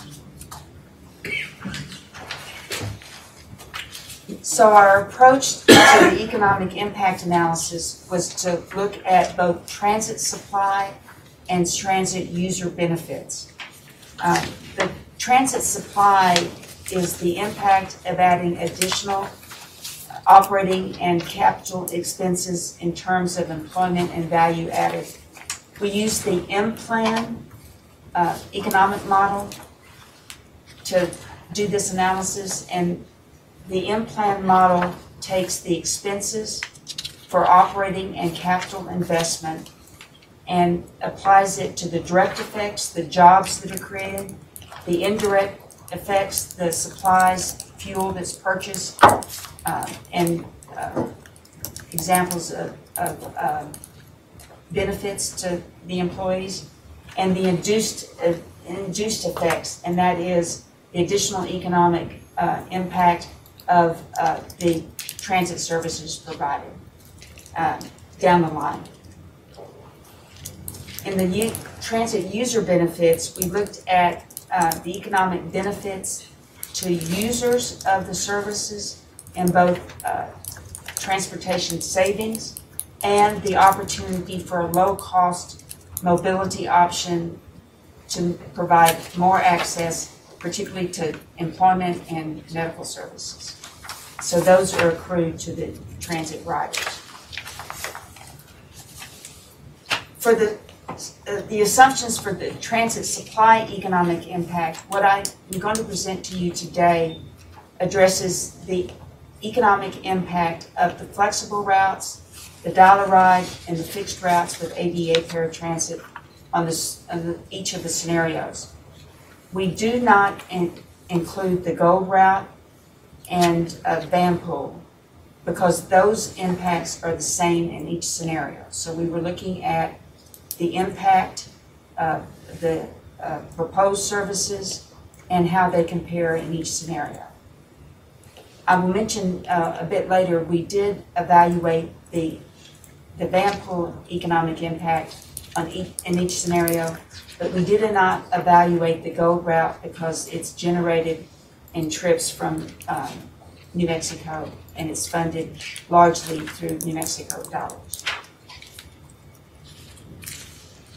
Transit supply is based on the operating expenses and the amortized annual capital investment, excluding transit vehicles.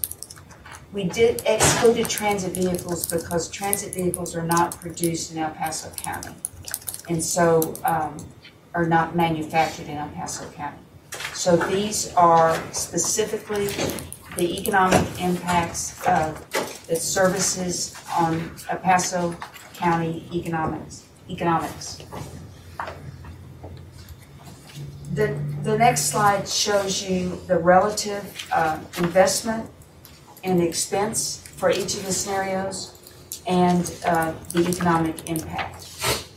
And you see that the current service investment and the services as I described to you were $2.1 million, and the economic impact is about $3.7.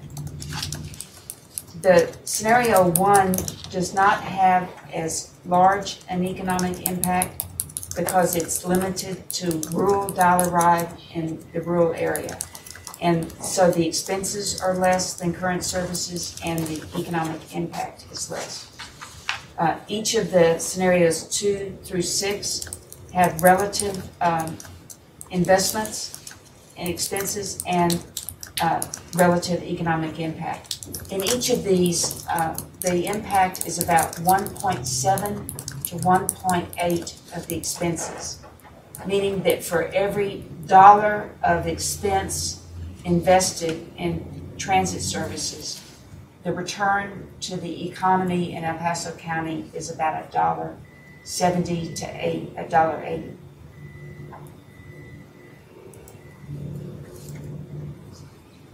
For scenario 3, which was preferred by the community as a good investment with excellent returns, the investment would be about 5.1 in expenses and generate about $8.9 million in economic impact.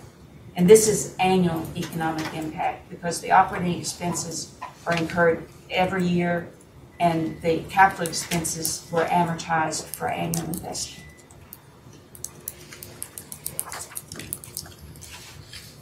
Questions? So we next looked at the assumptions on transit use benefits.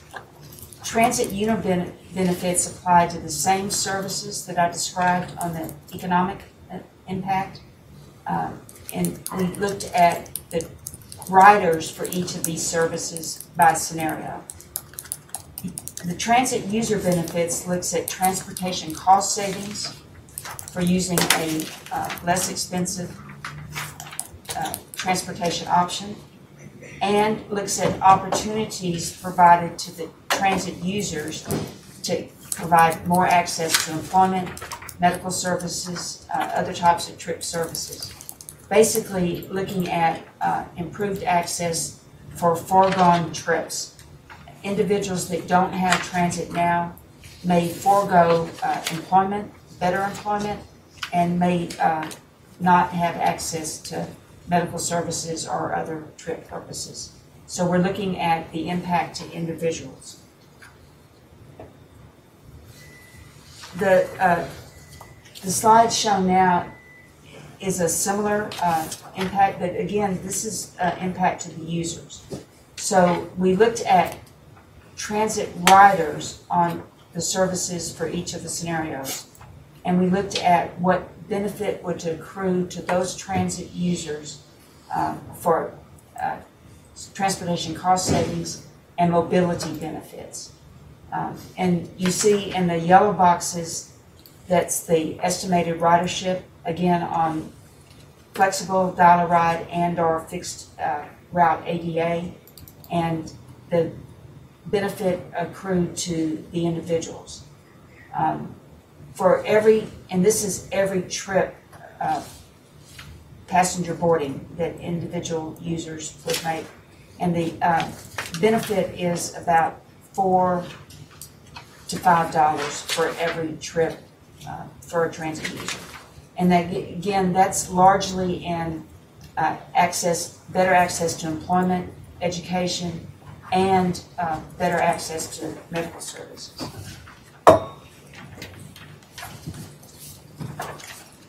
I'd like to now shift to the sources of revenue. Each of these transit services has an access to federal and some of them state dollars, but there is a significant requirement for local investment from local government or other sources of locally generated revenues. And so it's important to identify the sources of revenue and identify what the magnitude of that requirement would be for implementing each of the scenarios. The sources for funds for public transit, and this is any service. First of all, the Federal Transit Administration provides federal funds for urban areas and rural areas. In the case of these scenarios for El Paso County, we assumed only urban revenues that would be generated by the increased service in the urban areas of the county. Sun Metro, the city of El Paso, is currently the designated recipient for urban funds, and we did not assume access to any of those current dollars. We assumed only use of the increment of additional revenues that would be generated for transit services in the urban area. We also estimated access to federal transit rural funds that come through the Texas Department of Transportation. There are also Federal Highway Administration funds available. CMAQ funds are available to El Paso County, and flexible funds from the Surface Transportation Act can be flexed if approved by the NPO Policy Board to transit. We looked at the state of Texas funds from the Rural Public Transportation Fund and from transportation development credits, which would provide match to federal dollars. I might mention that El Paso is not eligible for urban public transportation funds from the state of Texas because it has an existing state dedicated transit tax. We also included state of New Mexico intercity bus revenues and the state of Mexico match to those revenues. In transit-generated funds, we looked at passenger fares, which would be generated more for increased services, advertising and concessions, and possible revenues from contracted services. For example, to an employer or to to community college or to University of Texas. We also looked at local funds. First of all, the sales tax dedicated to transit is currently available to Sun Metro, and I'll speak in a minute, we evaluated what the possibility was to extend that to El Paso County. We also identified local sales tax can be used for transit, county or city general revenues, and non-DOT federal funds, for example, from community development block grants, can be used as local funds, and contributed services from any local government or a nonprofit organization that contributes services. These are the primary sources of funds, and I'll speak to these again in each of the options for our organization to provide countywide transit services. So these are the organizational options for countywide transit. I'll speak to each of these in turn. Each of these are currently available under state statute, and I've referred to the government or transportation code reference. We looked at specifically the possible alternatives for local funds for countywide transit, and only the County Mass Transit Authority would provide an option for a dedicated local tax for transit. The other options, the RMA, an interlocal agreement, or a local government corporation would have to come from other available funds for local contribution, not dedicated to transit. First of all, we looked at the County Mass Transit Authority. The current legislation is specifically written for El Paso County. It provides provisions that speak to the current situation with the Municipal Transit Department in the City of San Antonio and what it would take to provide a countywide transit service. It includes a call for a general referendum in areas of the county outside the City of El Paso to approve a countywide transit authority. It also requires that all areas outside the city dedicate a half a penny to a transit tax. And as you know, there is a statewide requirement that local taxes cannot exceed 2% sales tax, along with the 6.25 state sales tax. You cannot exceed 8.25.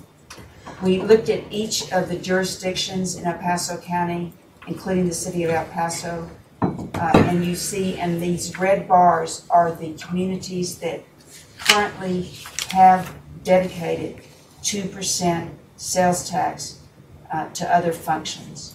And so there is not the capacity to pass a 0.5% sales tax dedicated to transit.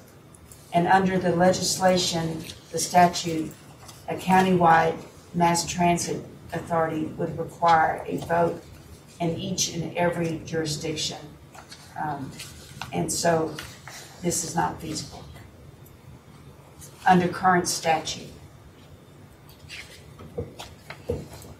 And legislative relief would be required, but that relief would be in the order of increasing the sales tax limit, and that's not likely in the current legislative environment. And local remedy could be that each of these jurisdictions could roll back an existing sales tax to make room for a half a penny for transit.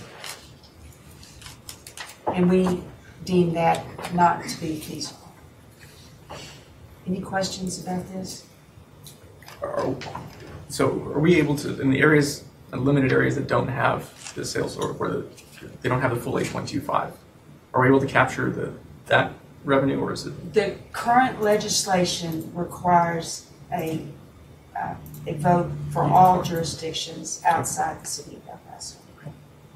Now, you could look for legislative remedy in that regard. However, it would give you a patchwork of local revenues, and so you would need to identify other sources of local revenues for those jurisdictions that weren't eligible for dedicating transit. Does that make sense? Yes. Okay. Any other questions? Would there be any issue, I don't know if you would know this for Signy, in going, if we were to go that route, with the equal taxation clause of the Constitution? That's really what we found. We've tried to work on this before. And the equal taxation problem is just very difficult to overcome. And so that's basically what she's saying. When we tried to do this, that was the wall that we hit with the Legislative Council. What they sent back was worthless, and so we really just didn't have anything to work with. You would have to be looking, I think, because that's a constitutional provision. I think you would have to be looking at some other alternative, like trying to use, let's say you took the sales tax, a portion of the sales tax you had, and you used it for bonds, or you did some different things. You have to be pretty creative. And I worked on that idea or that type of an approach, and the feedback that I got, I presented it to Senator Rodriguez's office, and his response was, when you try to do something like that, everybody in the legislature is just going to be all over it, tearing it apart. It'd be extremely difficult to do without a great deal of preliminary planning. When the ESDs were here, they indicated that the ESD 1 was going to pursue a sales tax election, and Horizon City already captures their sales tax. I mean, so are they permitted to capture the rest of that sales tax? I don't know how they did it, but I mean, they said they researched the law. At the very beginning, I missed it. So ESD 1, when they were here presenting their budget, they indicated that they were going for an election this coming year to capture the rest of the sales tax outside of Horizon City that's within their jurisdiction. How are they, how are they able to do that if they would have certain areas of their jurisdiction that wouldn't have a sales tax and parts that would? I asked that and they said they were still able to proceed. Each jurisdiction is entitled to have that election. And so, for example, if you were to do it, you have your half cent up there that's dedicated. And you wanted to change that and say, instead of it going into the general fund or wherever it goes, I'm going to take that 5 cents and I'm going to dedicate it to transit. You would still have an inequality potentially because the city already has its tax. So the people inside the city would have a duplicate tax. So there would have to be some remedy to get rid of the city portion of the tax and so on. So if you take Horizon City and let's say they say, well, we want to do this and we're going to raise our half cent and we're going to use that just the way the city of El Paso did for our transit, they could do that and develop their own little transit. But then you would have these two entities and there would be great big gaps all around the rest of the county. So it just stayed awkward. I mean, every time of way that I tried to approach it, I hit something that just wasn't very feasible. So what she's saying is completely consistent with what I found when I tried to look.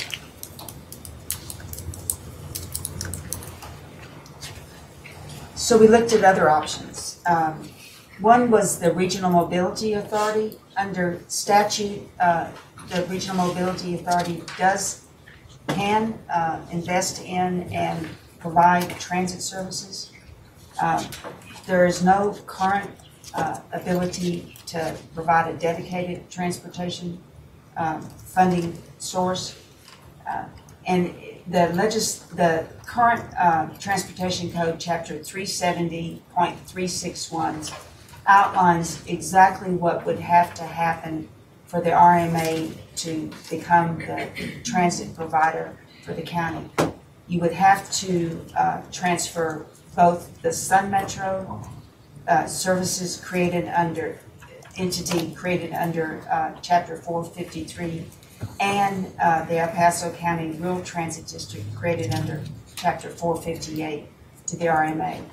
And if you consider this to be a viable option, I would emphasize the need to look more carefully at the provisions of 370.361. There currently in the state is no example of an RMA as the regional transit provider. There are several examples where the RMA uses toll revenues to fund transit projects of mutual interest and or to serve as the project manager for a project. For example, the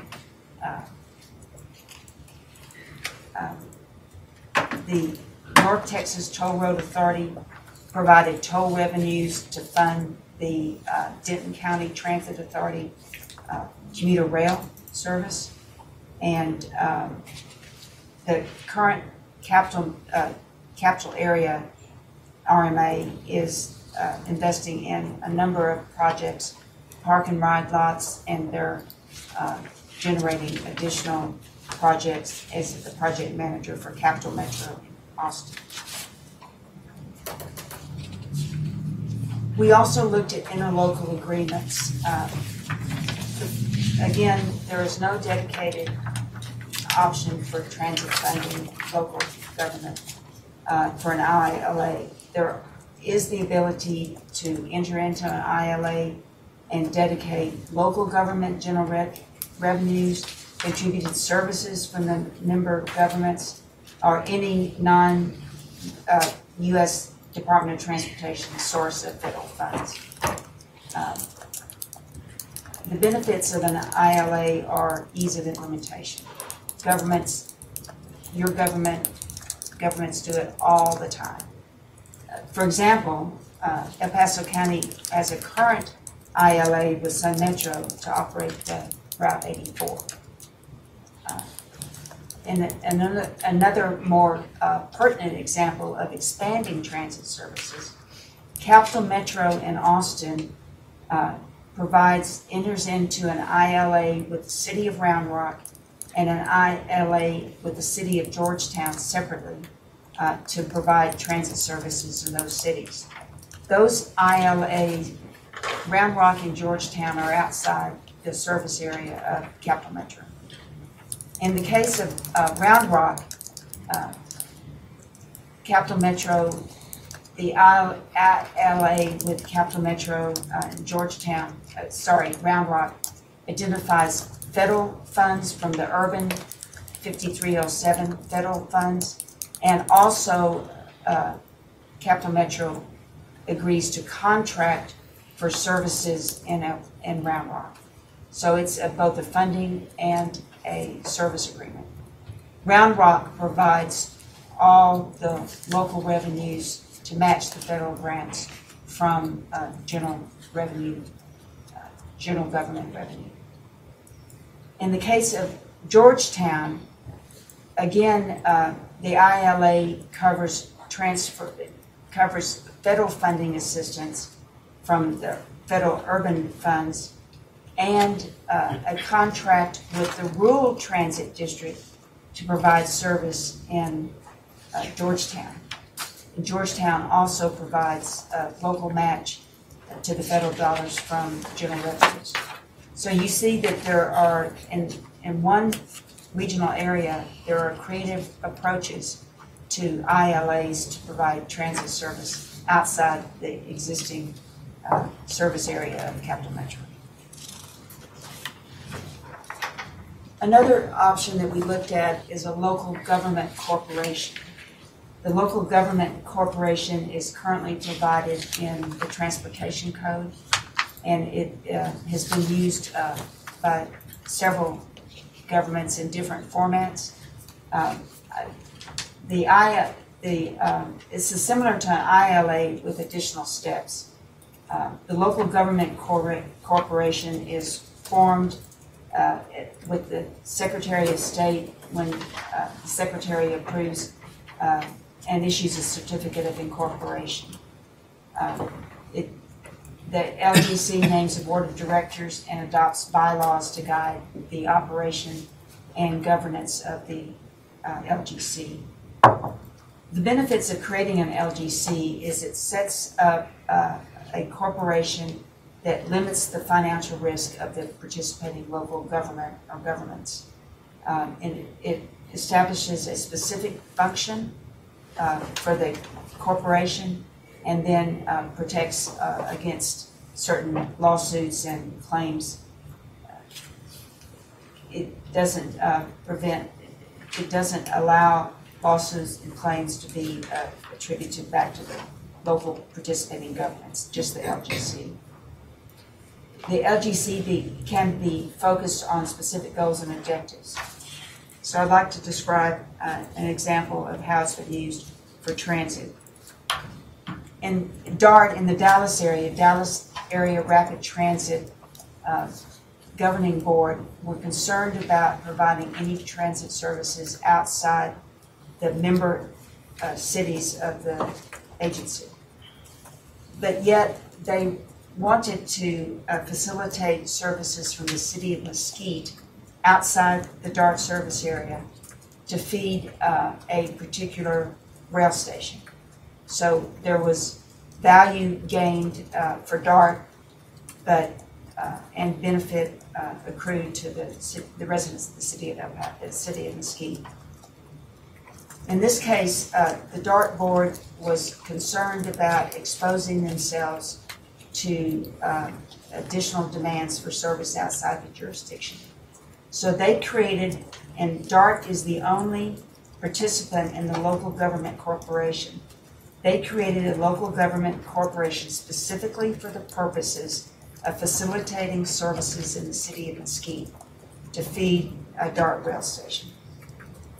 Then the local government corporation entered into an ILA with the city of Mesquite and the rural transit service area, Star Transit, to operate the transit services to feed the rail station. So the DART governing board was satisfied that the local government corporation would limit their exposure to other services outside the service area, limit their financial obligation, and limit the focus and scope of the local government corporation. But the corporation could then enter into ILAs with other jurisdictions to expand service. I asked DART to provide me copies of their LGC and their ILA, and I received a box this thick of the legal documents,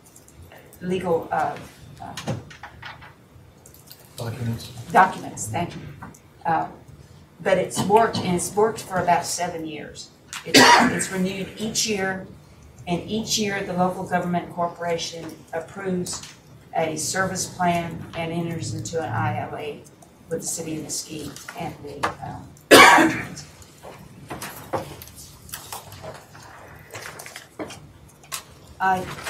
we don't draw any conclusions on the avenues governance to provide a countywide transit authority. We simply provide you information about the possibilities and the benefits and possible challenges of each, and we identify particularly the challenges for local government, local funding. We've now completed our transit study. We did want to identify an implementation strategy, and based on conversations with county staff, I thought I would end with just an idea of what the county may consider as next steps. First of all, it would be to confirm an interest in coordination of the countywide transit services with the local governments. This would include the city of El Paso for coordination with Sun Metro and each of the local government entities in the county, Socorro, Anthony, Horizon City, etc. And then upon agreeing that there was interest in countywide transit service, define the specific goals, objectives, and the scope of that countywide transit service. That's looking at each of the scenarios. Each of the scenarios builds one on the other, and it could be the incremental implementation. You could start small and then, based on success, expand the services and increase the service levels and provide additional funding options. You need to evaluate the different organizational options and decide the best approach. Determine a feasible approach to funding, what the options are for local government contribution to El Paso County, and then request approval of the governing bodies. Before implementing any new service, we wanted to emphasize that there is a need for additional public engagement to confirm route alignments, location of bus stops, and schedule.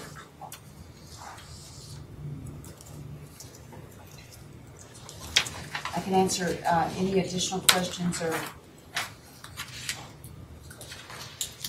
Commissioner, any questions? We appreciate all the effort that went into this. I know we've been asking about it because everybody was very anxious to get back the final report and see what came of it. So we appreciate it very much. There's a lot of information that was presented to everybody today. So if you guys want us to take some time and kind of digest this, and we'll be happy to take some any feedback, any comments you may have, and share with our team, TTI, and get back to you. You guys have some questions later down that you might not think of right now, because it is a lot of information to absorb right now in this time. So just wanted to add that. One question regarding the additional sources of, I guess, federal funding. Right now, I guess the city of El Paso, there is some funding. I guess the county is not necessarily recouping back from the city. I don't know if it's because of van pool or of another route. I don't know if that was something that was looked into.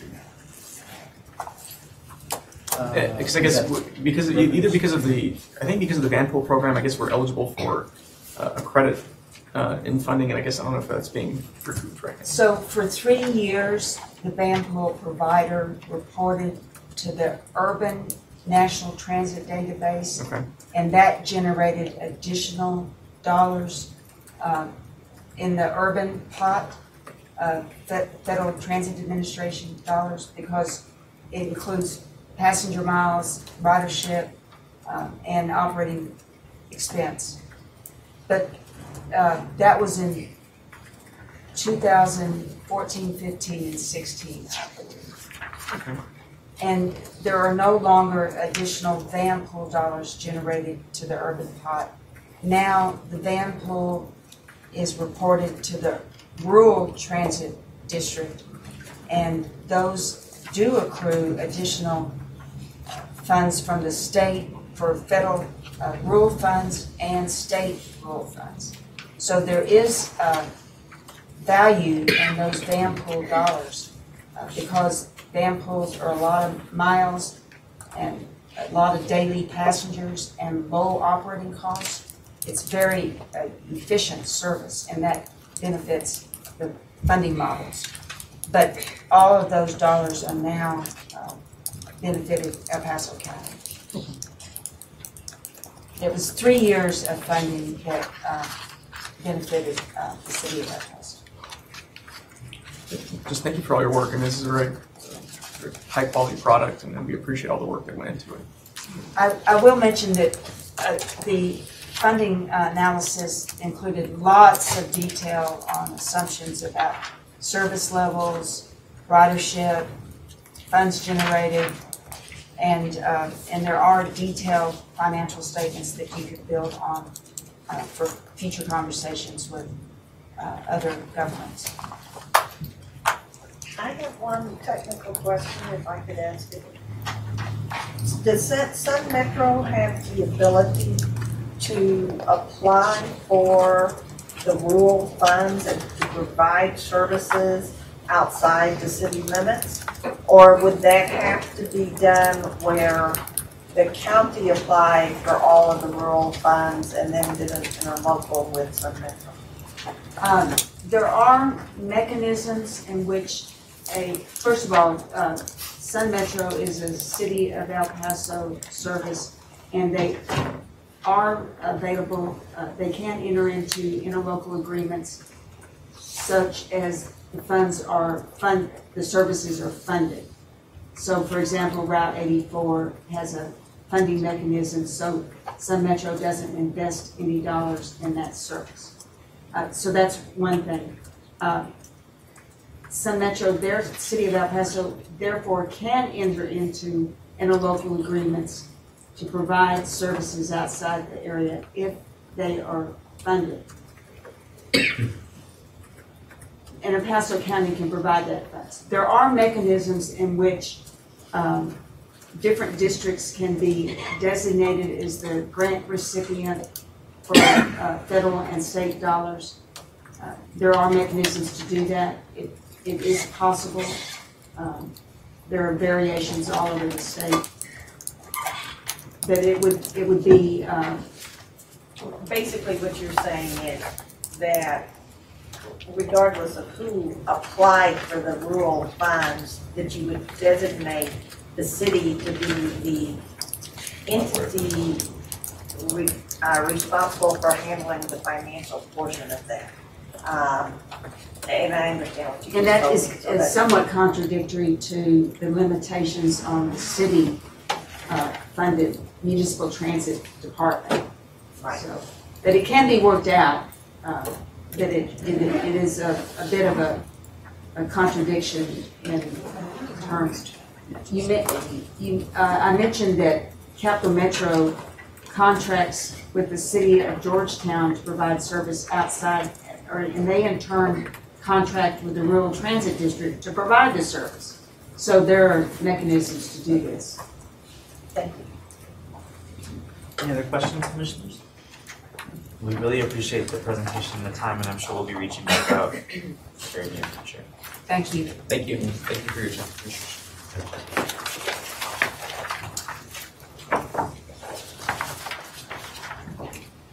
Go back to the regular vote. Well, you can do 2 and 3, and then we'll go back to the regular vote.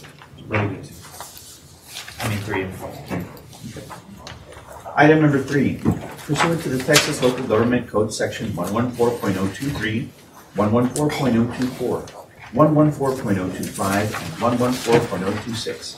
Please accept the attached presentation and the interim financial report for the month ended July 31st, 2018. The interim financial report is located on the internet at http://www.epcounty.com/auditor/publications/monthlyreports.htm.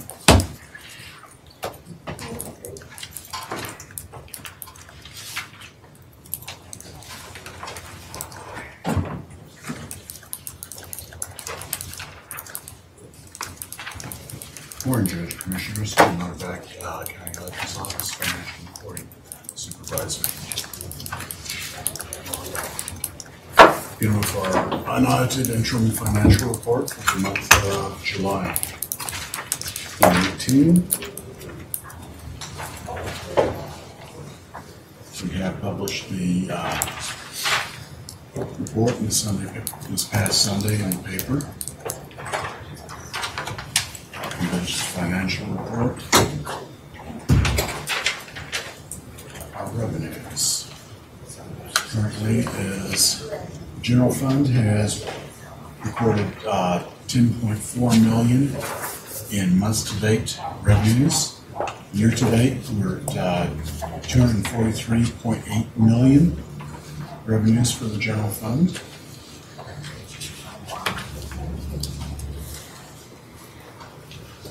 In this table, we're showing you is changes in the revenues, the impacts that we have, property taxes.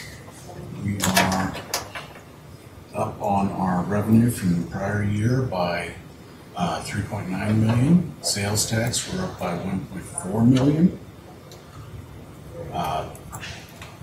Sales and use tax for the motor vehicles, that one's down a little bit by 97,000. Bingo tax, that one is, again, due to a change in legislation that will not be coming in until the end of the year.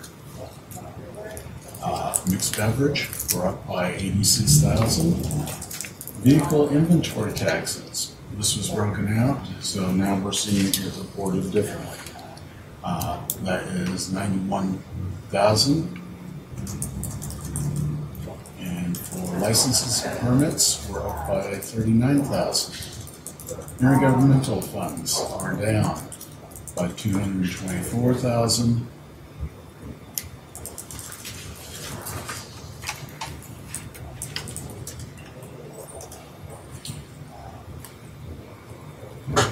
And the decrease is due to the timing on state child support. For charges for services, we are down by 1.2 million, and that is on 1.7 of that is attributable to federal prisoner buildings. Just some timing delay on that. Fines and forfeits, there we are down by 395,000.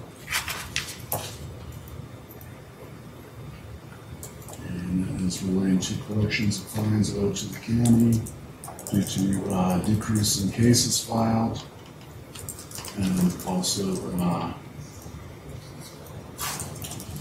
slight decrease in the collections percentage. Interest is up by $730,000 over the prior year. Miscellaneous revenue is up by $237,000, and other financing sources is up by $150,000.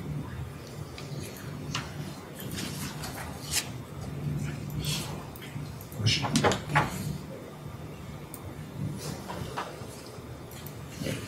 So far, we have collected 92% of our actual revenues compared to budget, and that's pretty good considering we're through 83% of the year. Budget for property tax, we're at 99% compared to budget, and sales and use tax, we're at 77%. Sales and use tax, we get that throughout every month throughout the year. And we're typically 1 month in arrears. We're 2 months in arrears because their filing is they have to file by the 20th of the month for the prior months, and then the state remits that to us by the first full week that they have the Friday in there. So we'll be receiving our next one is September 10th. Expenditures. General fund, we're expended $22.8 million in the month, and we're at $208 million for the year.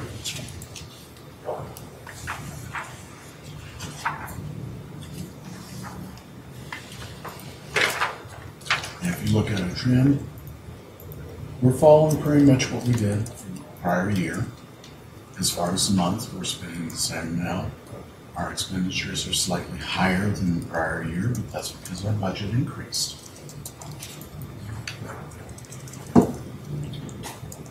The areas where we have had the increases are in personnel salaries, personnel fringe and benefits. That total personnel expenditures are up by $4.8 million. Operating expenditures have increased by $6.2 million. Capital outlays, that's minimal, $3,000.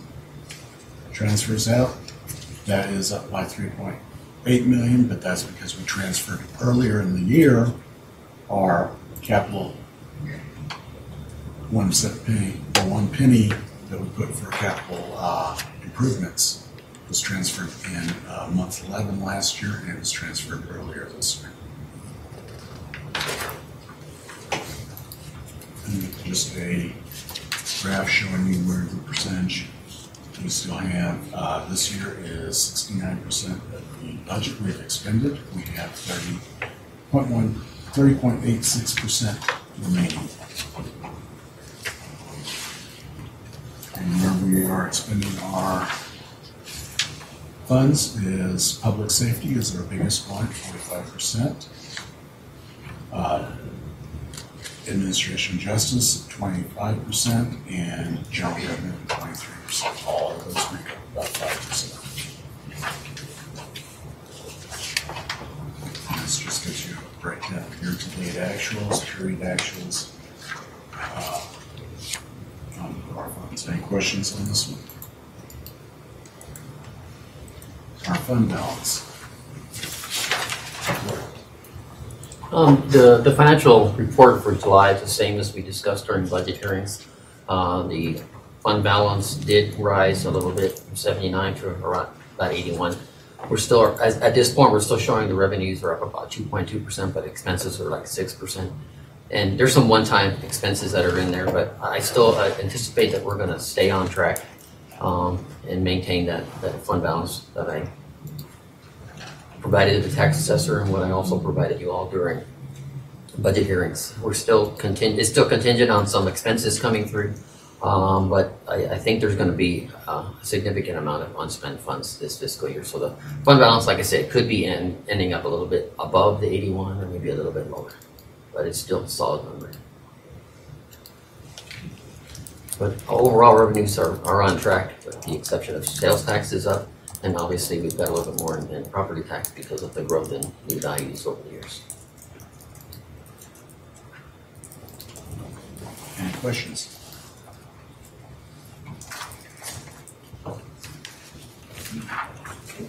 Commissioners? Appreciate it.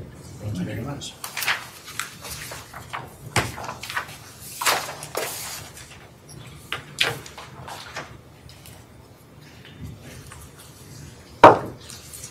Do we have a motion to accept for this item, please? Second. Commissioner Fedis. Aye. Commissioner Leon. Aye. Commissioner Stout. Commissioner Hagerty. Judge Vogt. Aye. Motion carries. Item number 4.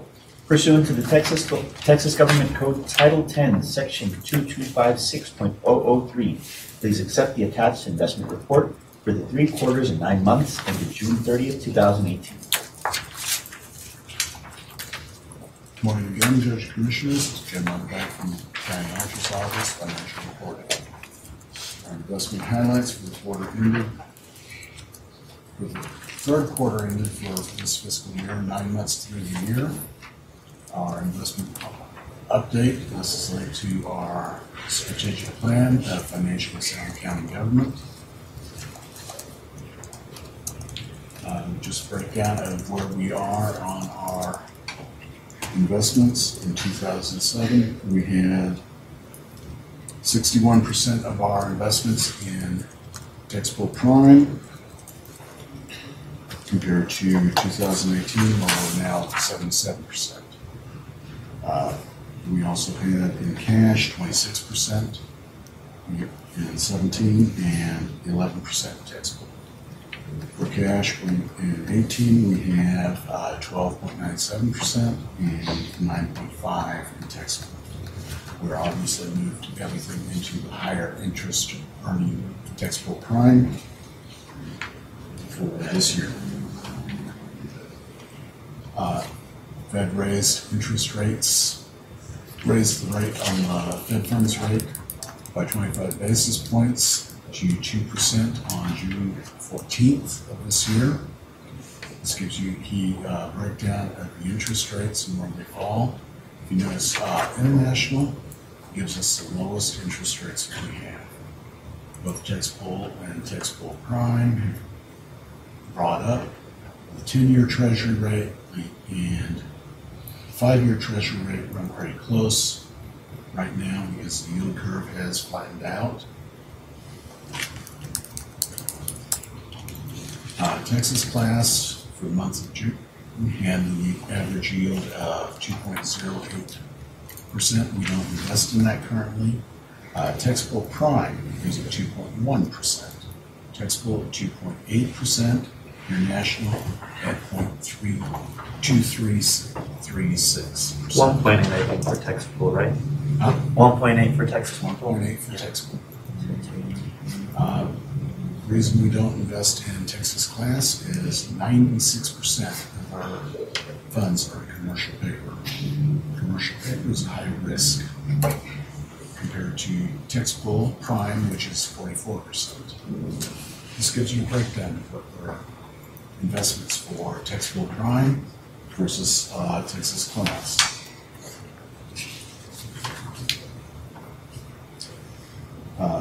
The balances are invested in those by all entities as of June 30th.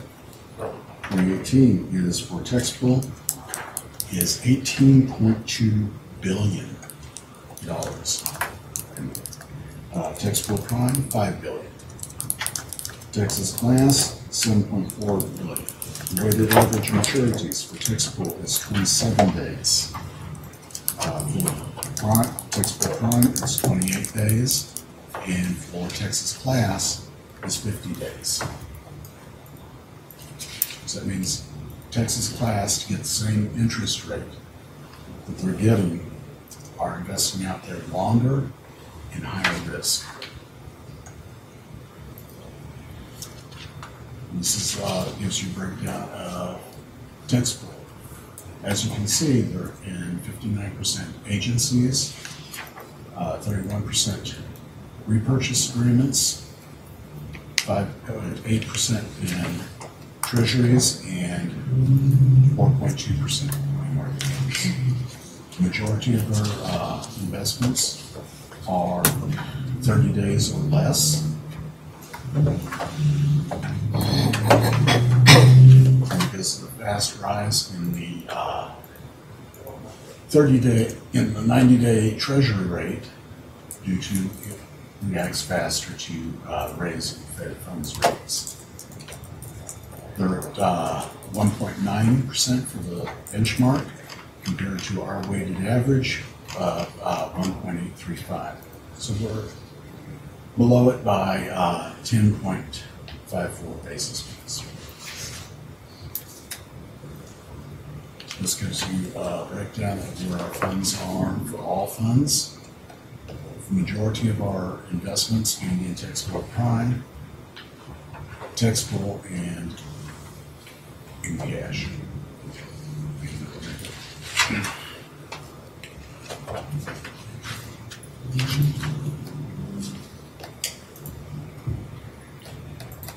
We had in the general fund, we peaked at the start of the year, we had 75 million.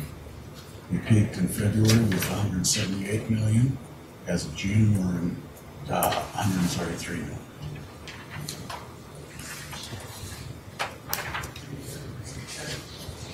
Debt service, we follow the same basic pattern. We add in money during the beginning of the year to February. February, we have our big debt service payment. We also have a debt service payment in March. And then we have a secondary, which is interest, and a smaller payment in September. So as of right now, June 30th, we're at $6 million in the debt service. Capital projects, we are spending down. We're keeping as much as we can in taxable prime and taxable. Breakdown by fund type. 58% of our funds as of June 30th are general fund. Capital projects is 18%. Special revenue is 12%. And then is debt service 2.4%. Internal service 2.7%. Adult probation 1.6%. Agency funds 2.4%. And enterprise 1.07%. Any questions?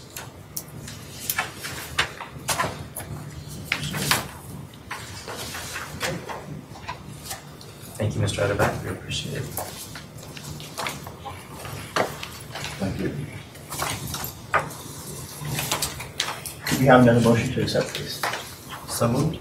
Second. Commissioner Pettis. Aye. Commissioner Leon. Aye. Commissioner Stout. Aye. Commissioner Haggerty. Aye. Judge Vogt. Aye. Motion carries.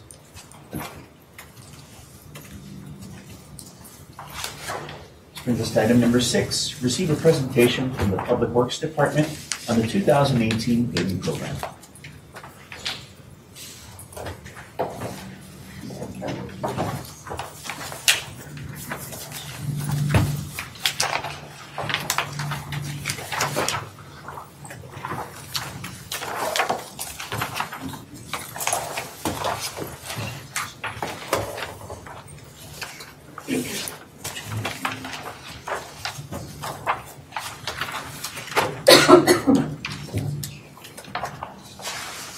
Good morning, Judge Commissioners. Norma Palacios with the Public Works Department, and joining me this morning is Franny Hernandez, the Associate Deputy for the Infrastructure Division of our Public Works Department.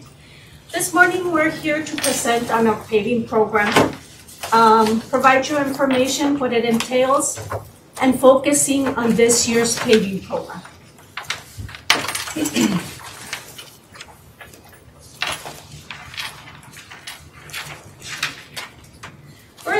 focus on what affects the mileage of responsibility. We saw a decrease in the mileage that we're responsible with the annexation in 2015. We lost approximately, not necessarily lost, but the city annexed about 310 miles.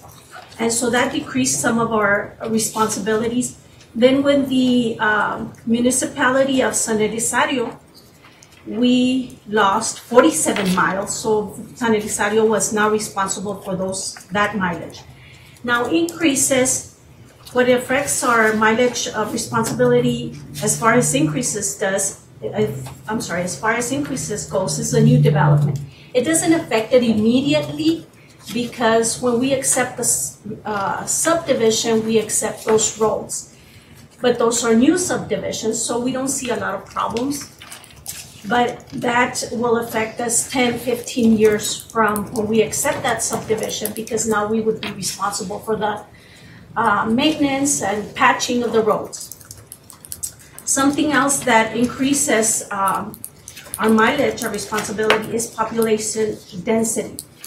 It's more usage when we have more population, so therefore we have more problems and more maintenance to be addressed. I want to give you a couple of examples of what also affects us when we talk about population density. In this slide, we have aerials throughout the years of a subdivision north of Horizon and west of Ascension Road.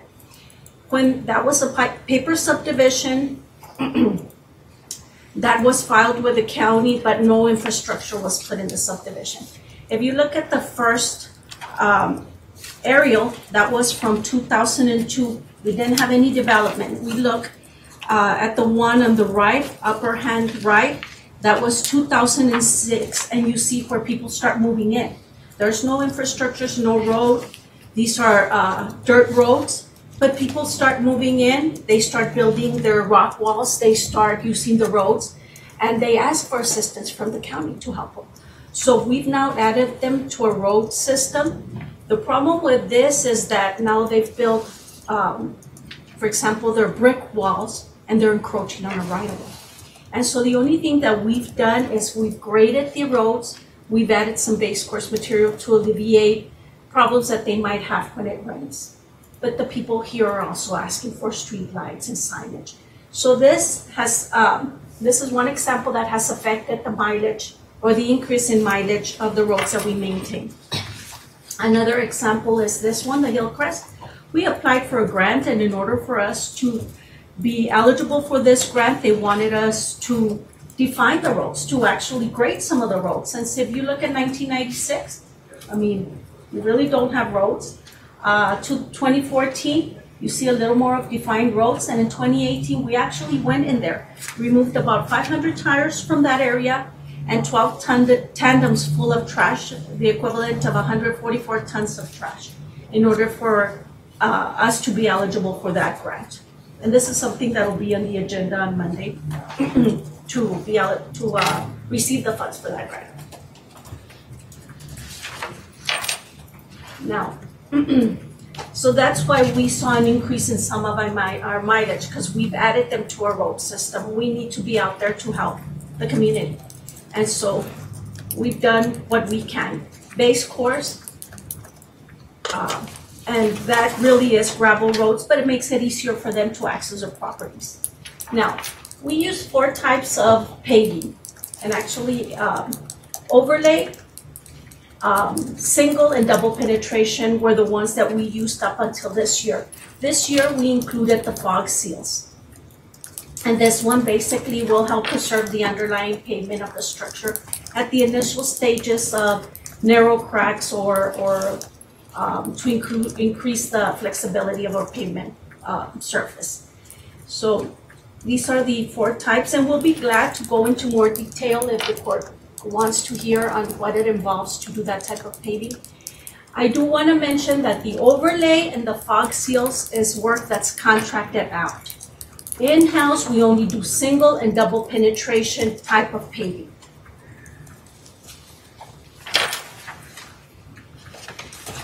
Now, on the criteria used to prioritize the roads to be paved, in your packet that I passed out, we have a form that we use, and Fernie's going to go into detail on this. We're also looking at software that will help us with this process. So I'll turn it over to Fernie. Thank you. Fernie Hernandez with the County Public Works. As you can see, there's a lot of criteria that goes into analyzing which roads get paved each year and how they make it into the priority list. We take into consideration traffic use. Is it heavily dense populated, so there's a lot more traffic? Is there a lot more commercial need where we have a lot more larger use for commercial vehicles such as Pelicano or Asuncion? What are the existing conditions of the roadway? Is there cracking? Is the roughness of the ride getting to be sags or rutting, or any type of patches or replacements along the roadway? We also take into consideration, drivability. Is it a smooth ride? Is the surface wearing down too much where it doesn't have enough friction to be able to make it adequate stops? And then, we also have items such as maintenance. How many times we get repeated maintenance calls for the exact same roadway or section of the roadway. And into this, we also take into account population density. This is an area that we see that the population is increasing. And so now we're looking into better options to not just the regular seal, we're looking to upgrade the infrastructure. Or is there an increase in connectivity where we see development coming down the line and we have to increase the size of the lanes that are out there, or the number of lanes, or vice versa? Is it kind of like dying down that we need to kind of scale back and not preserve what we have, so we can team up with the development so they can upgrade our system. So these are all kind of things that we kind of take into account.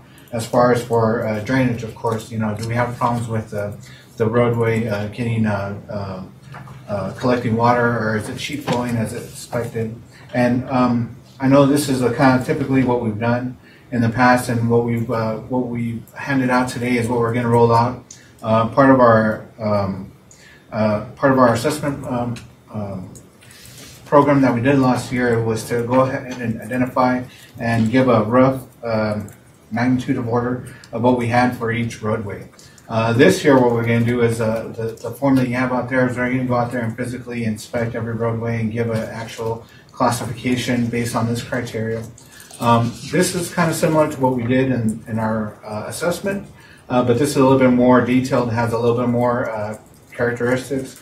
And we're also going to include this year is IRI index, which is the International Roughness Index for roadway pavement. And this is a new software that we're going to look to acquire that kind of measures the rideability of the roadway. If it's considered washboarding, and it provides a level of service classification for what we have out there. And so this is kind of what the next process is we're going to reclassify and in order to provide our 5-year paving program list that we'll be presenting down the line.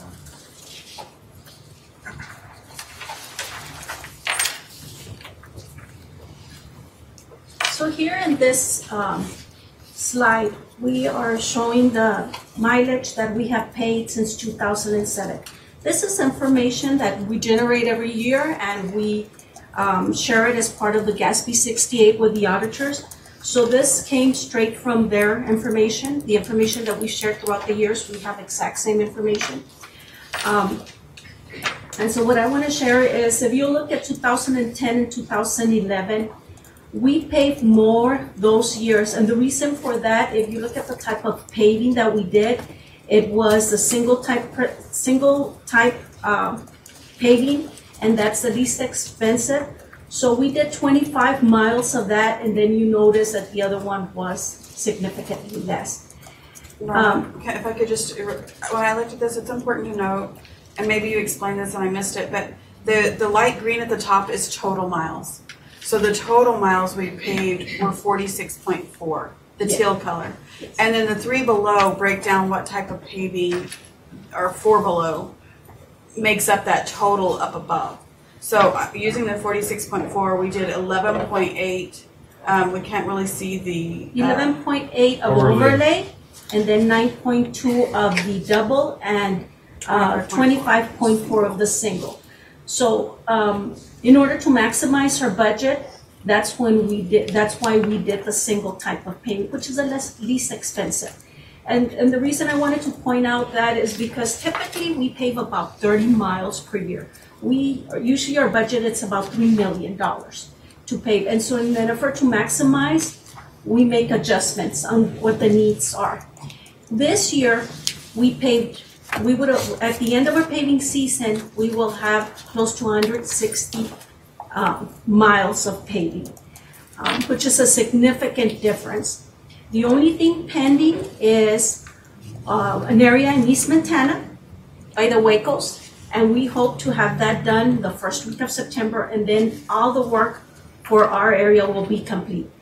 The court awarded to JAR the project to do the overlay, and the contract was authorized this past Monday. So they will do the overlay, which is the area that is highlighted in red, and then we'll be completely done with all the paving here. And like I mentioned, this is more than that's ever been done. I want to say our budget is approximately over $11 million in paving this year. And that was a result of one of the strategic goals also that we took into consideration. We went and conducted a study to see what the most effective type of paving would be, whether in-house or to outsource this. And it was apparent that it was cheaper and we could do more if we did it in-house. And along with that, we requested additional funds from the court, which were allocated to this effort. So that's why we have 2017, and then we have 2017S, which stands for supplemental, and then the 2018. So everything was done this fiscal year. It'll be over 160 miles, a little over 100, or short of 160 miles. And so next year, Norma, it goes back to the 30 miles a year? Yes. Okay.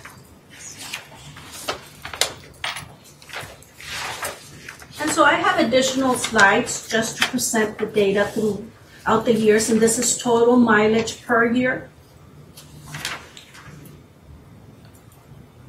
The same here, just to give you different views of the same data. And this is actually what was paid this year, was funded, the way it was funded. Now, in the last slide, I have a map that depicts all the roads that were paved. I have handed out a packet to all of you because we identified roads by region. It also gives you detailed information. So if you pull out any of those maps, you can identify the exact roads that were paved. So if you're out there in the field, people want to know, you have a listing of all the roads that we paved, the type of paving that was done, and then on the maps themselves, the streets, and highlighted by road, by the paving type. I have larger maps that I can provide to any of you if you need them, just so that you can clearly see the data and the roads that were actually paved. I didn't want to put all these because there's a lot of maps and it would just be too much information, but I did want you to have these packets that affect your area so that you can see and you need to share with your constituents.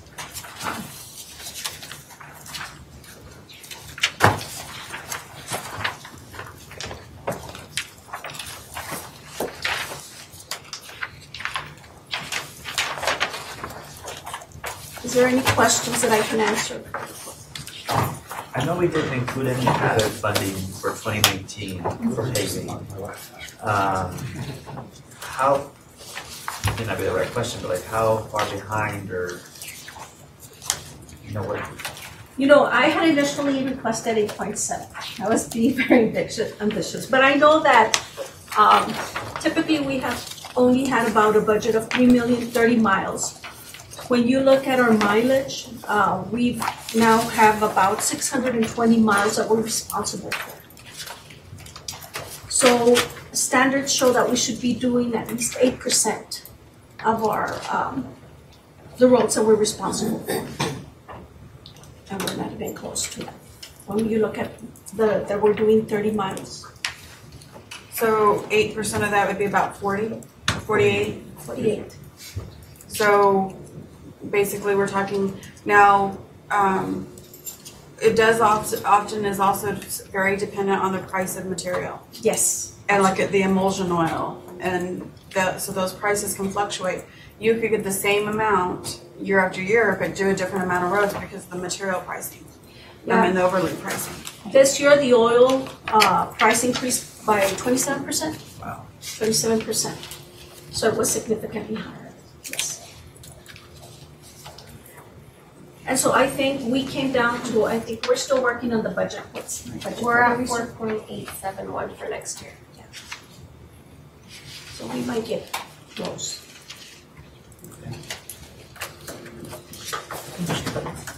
So you mentioned the use of chip seal.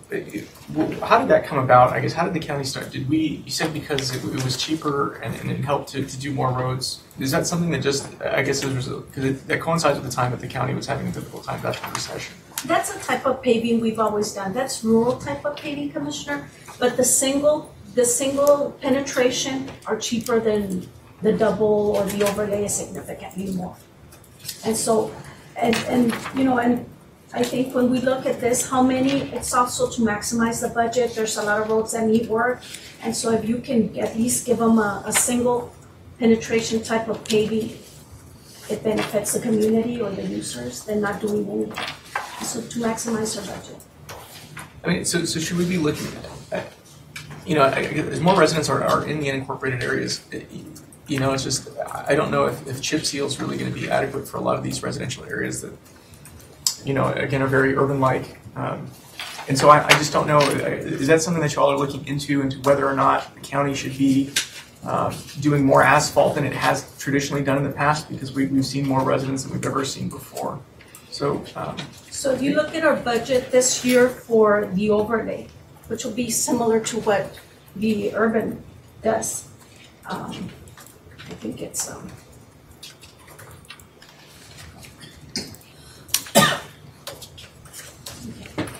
we're going to pave approximately about 25 miles of overlay, and that's 2.24 in the budget. That's how much it's going to cost us to do that for that type of paving. I wanted, and that was something I did bring up during budgets of the type of paving we're doing, and now how the county is becoming more urbanized, and so people expect that type of paving. If you look at this subdivision here, that's that I talked to you about, they adjacent to, and if you look at the bottom slide, bottom right-hand corner, there's a subdivision that was built in Horizon. And so it's significantly different than ours that doesn't have any type of paving. Now it has base course, right? But people see that and they say, we're adjacent to them, why can't we have that? So, there is a real need to start making changes, but our budget prohibits us from going to a different kind of paving. I guess just to add on to that one, I know in the urbanized area, which is mostly like the East Lake and all those little areas in there, it's not, it doesn't lend itself to be able to provide a chip seal, because chip seals are intended to have a roadway that does not have a curb and gutter. They're intended just to be a roadway that has a sheet flow off to the side, and that's why we brought in the fog seal program.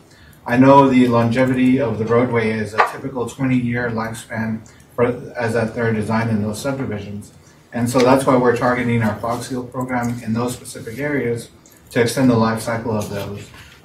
Ideally, if we wanted to target to redo or put a coat of fog seal on the on those roadways within the first 3 years of them actually being installed, and that gives you a longevity of between 3 to 5 years in the long run. And so kind of what we're trying to do is set up our paving program cycle, which we'll try to target a fog seal almost every 3 years in that area. That way we can increase the longevity. I know we can't continually use fog seals for that one, so we are looking into other products, kind of like a microsurfacing or other types of rejuvenation for the pavement for those specific areas, because they are curb and gutter and they have storm sewer, so they don't really lend itself to the chip sealing process as our traditional areas. So I guess you're starting to move away from chip seal. We're trying to explore other options that would benefit the community and yet fits within our budgets. Are we using or attempting to test some recycled material? We did use, and we did a study on some of the recycled, and it was base course. But we were open to it when we went out to bid for this year's materials. It was something that we did put as material that we would accept. So we are going to start using it? Well, the bids came back, it depends on so it depends on cost too. Correct me if I'm wrong, but I think the recycled material was more expensive than the. And I think this year JR provided a bid which they dropped the recycled material by 50 cents versus compared to the original. And so this year, as part of their project, we split up the cost by half. And so we're doing 13 miles of virgin HVAC material and 13 miles of recycled material. So we're increasing that one. We're trying to maximize that. For the overlay project, but for in our road paving, which is the non-asphalt, the materials came back more expensive to use recycled for our projects. And we didn't have a lot of bidders either in the first.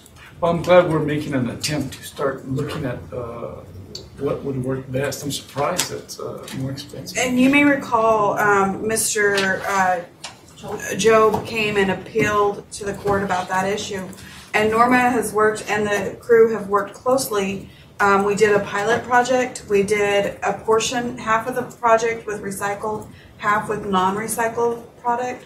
And then, and we were doing the work ourselves, but Mr. Job had his crew come out and give us some guidance on the recycled section.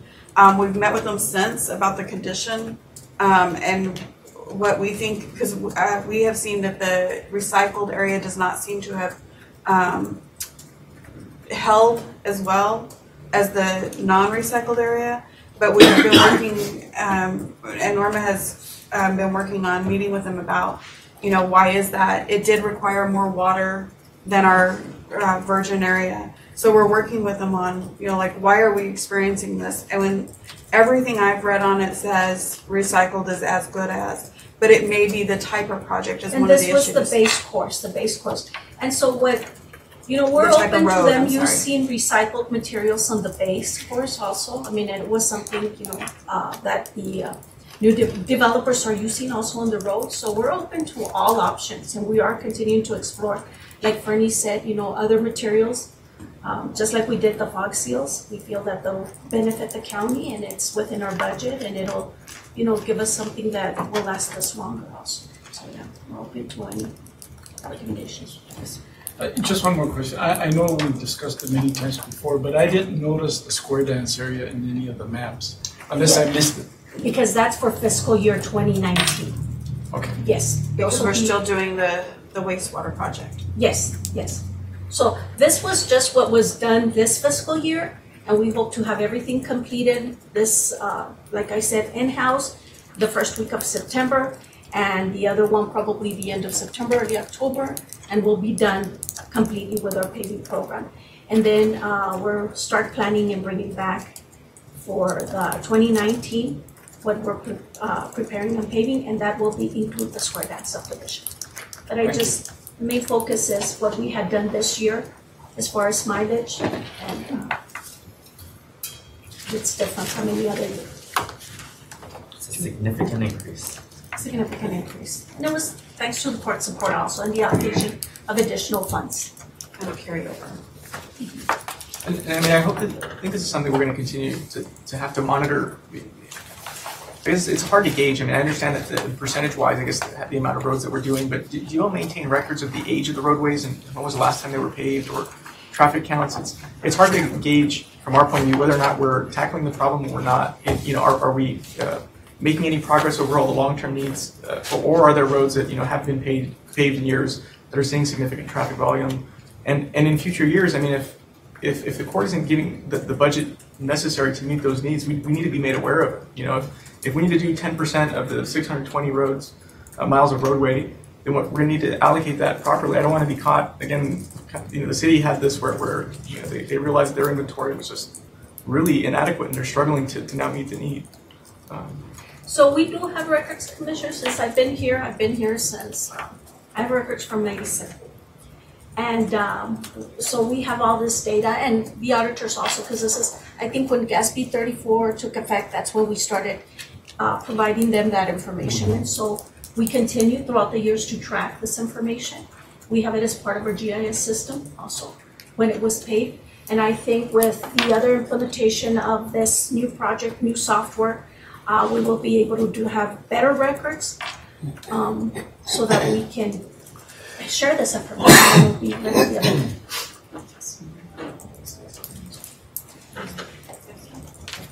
Any other questions? Thank you very much for the presentation, and I'm glad to see the added increase. Granted, the added funding, but it's great to see that we made a little bit of a dent in that number. And I know, Judge, I know that there's interest in further tracking information, watching age, things like that. But I want to really commend both Fernie and Norma. This is what I've struggled for data on roads over the years, and this is the most comprehensive presentation I think we've ever received on the paving and on the roads, and even seeing the form that they're using to evaluate the roads. It's a much more well documented, professional approach to the work than what we've had previously. So thank you. Thank you both.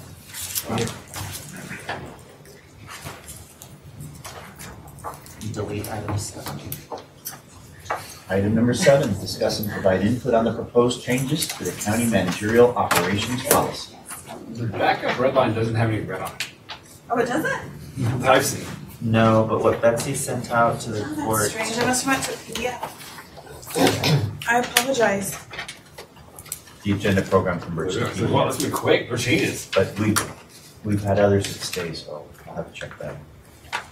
Okay, we can pull it up in red line. If you give me 1 second, I think it's up. Did you read the item in, Cesar? Yes.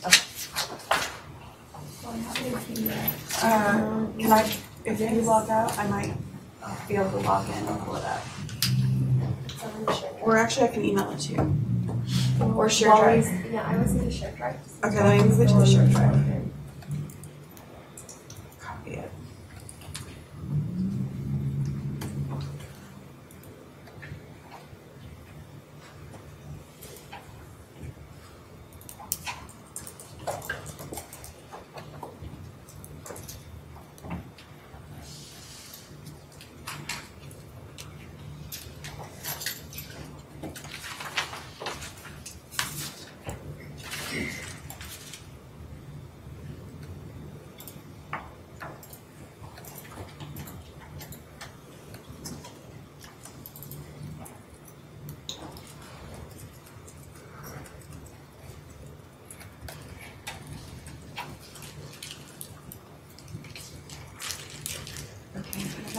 Under policies.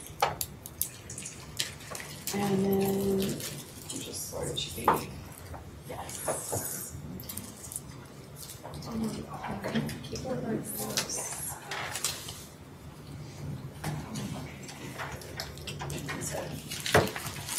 Okay, so a lot of these requests are from the county attorney's office, and then I have a couple requests for your consideration on this item.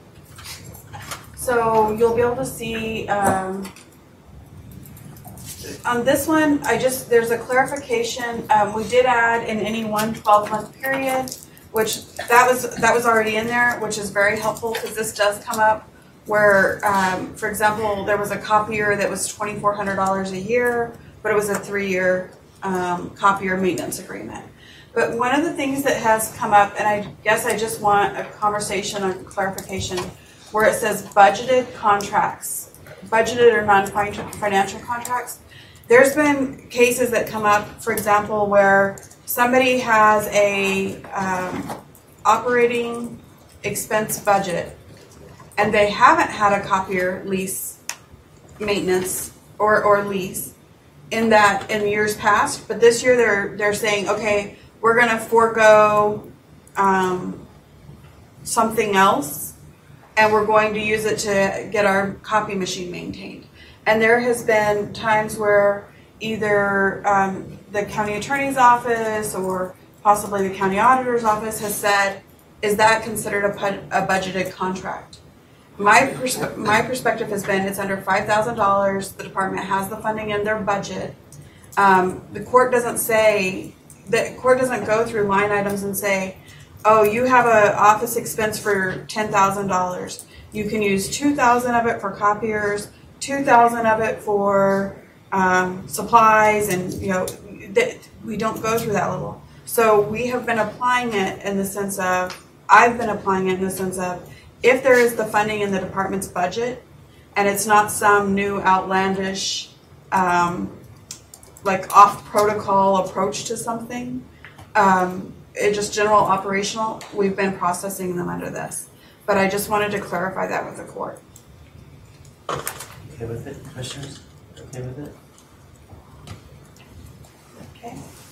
And then the next one that came up was, you may recall that we did a short-term lease agreement for the Fabens or the Tornillo Port of Entry facility during some of the media issues that were going on out there. The media, we used our current facilities use agreement to lease a county facility, but because this says contract templates that have been previously adopted by the court or short-term lease agreements for use of space at county facilities, parks, or venues for events expected to generate less than $50,000. We're just changing it from being parks and venues and letting it also be short-term, because when these come up, someone wants to use it this weekend, and we don't want to lose out on the opportunity to generate that revenue, but don't want to also commit us to something long-term or high dollar value. What's the definition of short-term? And so what I was going to say, I was going to just speak to that in terms of short-term. Our suggestion would be that it would be less than 30 days. That would be our suggestion. And then just to make clear also that these are, I think, specific in terms of whatever venue or facility you're looking to lease out to. So it wouldn't necessarily be a template contract. We have the templates already in place for these other venues and events. But for the short-term lease, it wouldn't necessarily be a template. But those are suggestions. I think that's why we say the or short-term. Right. I just want to make sure okay. that was clear. Okay. It's like the pavilion. That one is a contract template.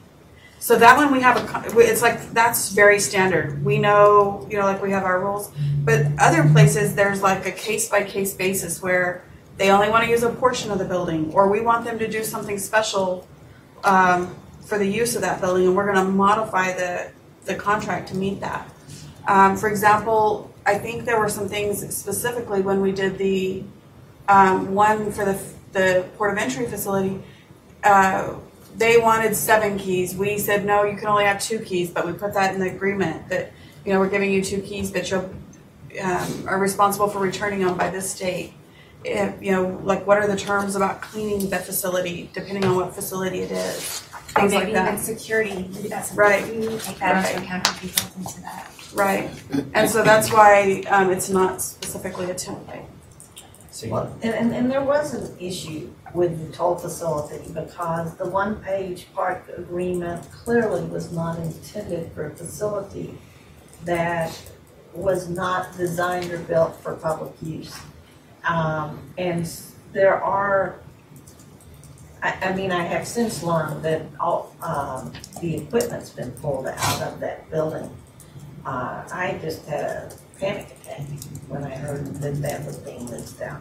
But I have determined that all of we had a couple of $1 million worth of equipment out there. But it was no longer in there when we But it leased it. wasn't in there or it was locked down. So which facilities, what's your parameters here? You need to think about this because we generally write pretty complicated leases. And so if we're going to develop a template for this type of a project, then that needs to be effectuated in it because you just can't pop up on a day's notice and write something that's complex.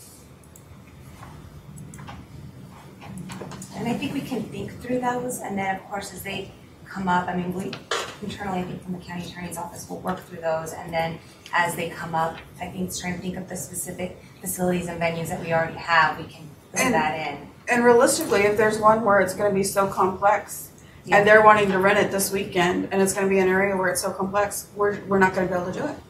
I mean, realistically, if they're wanting that quick of a turnaround. Okay, are there any more questions on that one before we go forward?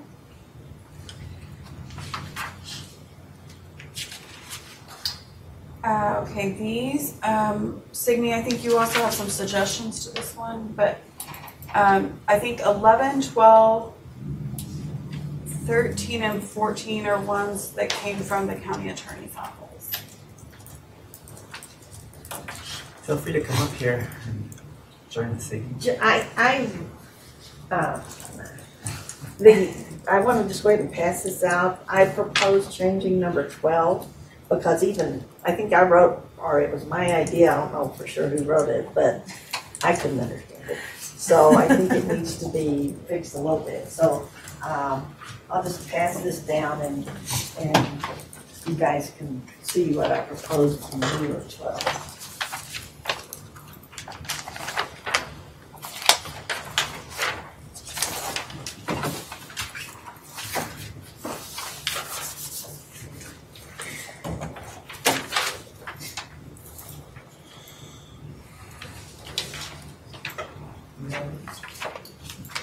Yes. Okay, I think that's what we had originally. See what struck? Oh, I'm sorry, no, during construction of public works projects. Yeah, just something, it really got complicated. And the concept here is, and it comes up regularly, is that we need to construct something and we need some place for the contractors to put their equipment or the material on desert acceptance. You know, I just found out the contractor's been driving all over the properties for the various people, way beyond where our easement is for the sewer line and so on. So these things may come up very short term, not much advance notice, and we need to straighten out some problems. The reason that I had originally had a 3-year limit, that was what we had put into the road for the port of entry with our university land office. But most of these projects aren't going to last that long, so I'm not even sure that, you know, that's an awfully long period. Usually these would be 2 or 3 months long. So anyway, that was the reason for that. Those just keep coming up over and over again. And then just if you have any questions on the others. On the e-filing system, wasn't IT going to streamline that so that we wouldn't have as many outside vendors? I thought there was something else wrong that, there was something else, I think there was like some master agreement that until it's, I understand that there is some master agreement or master system that has to be put in place. We thought it was going to go forward, and I thought we weren't going to see these anymore. And then something happened and we had to reverse it. And I don't know that it's an IT issue. I don't know. I just know these continue to come forward to Commissioner's Court and we approve them all. And I have no issue with it as long as we can get some kind of answer, because I know it was going back between the county clerk and IT and couldn't figure out why. When I was looking at the list last week, there were 16 of these just sitting there. And so they maybe because of something going on, everybody decided to go get an agreement all at once. I don't know. But they're exactly the same provisions. This particular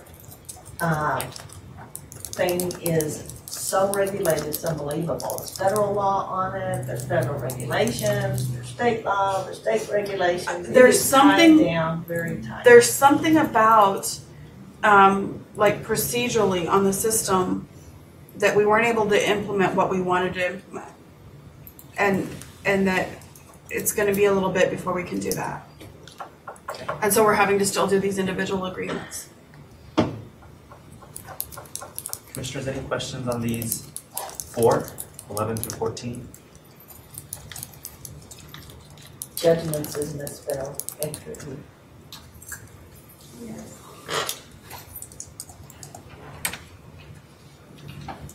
Okay, then the next one. I just made a note here. This was already in here. It's not a change, but we discussed during special revenue during the budget about the. They actually put it in the financial policies that because we're going to have that special revenue contingencies, that the approval of one-time funding of less than $5,000. We discussed that it would be the chief administrator would be able to do it. We said add it to the managerial operations policy. Well, the policy allows that without identifying types of funds. So it's already in there. We don't need to make any changes to allow for that. Then the other item is a request from also county attorneys.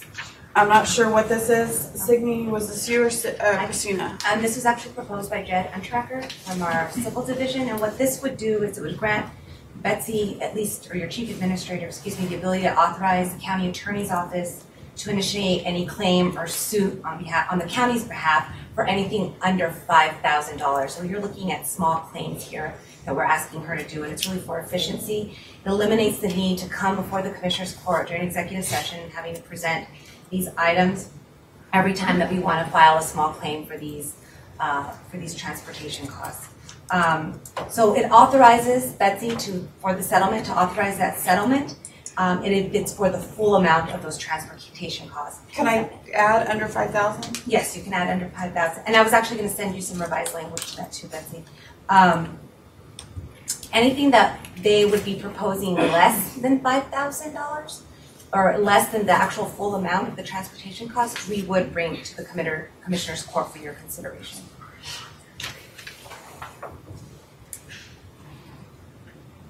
Anything above the 5,000 you bring to the court? Well, no, if they want to settle a claim for under $5,000. But over 5,000 would come to the court. Right, anything over, yes. Yes. That is correct. Okay. I'm going to put both that. Any concerns with that, Commissioners? I don't think this is still under 5,000 because this refers to the upper 5,000, so. I'll need to work on the language a little bit more too. Okay. I would do it the other way. Okay. Because regardless of the claim, I think we would bring it to you, and then if it's settled for more than 5,000, that's when they would be interested. The likelihood of transportation costs, this is what the statute has in it is that if a bondsman surrenders somebody and they are not located in town, that they have to pay to return that person to the county. And so sometimes that requires that somebody travel with them and that they buy the airline tickets and all of that. But $5,000 is a high case. So I would think that would only happen if the feds are moving somebody around or there's something very unusual about it. So we would be even in those cases, likely to be settling for less than $5,000. Item number 8 is based on the emergency operations policy you all, the continuity of operations policy you all adopted recently. This is the exact same language that's in the continuity of government plan that says temporary closed county operated venues or facilities or departments for health and safety, and welfare, just as outlined in the plan. Like, this is like, for example, when we have lightning in a swimming pool and we need to close the pool. That's the types of situations that occurs under. Now, going on that, that would be at your level? If it's like an immediate threat to public safety or health. And if it involves, let's say, the courthouse itself? The county judge closes the courthouse. Okay. This would come into play. I think the way that we envisioned it, inviting that plan, is if a department that falls under Betsy IT, for example, they're flooded. Betsy can say, go ahead and close the department. Let's prop up your continuity of operations plan to find you an alternate site. But Betsy doesn't have to come to the court for us to say we should close IT. But Betsy could do that for any department that's in her discretion, that reports to her. But every other department that's an elected official, they can determine that. And any closure of the courthouse or facility would come to either the judge or take it to the court if we could.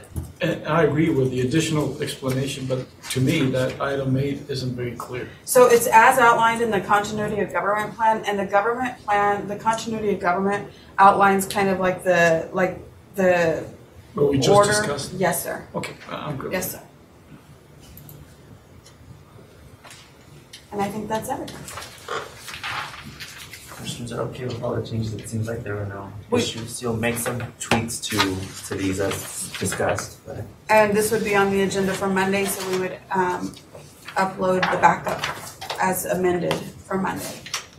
Did you happen to cover the cumulative value on copier Yes. contracts? Yes, we did.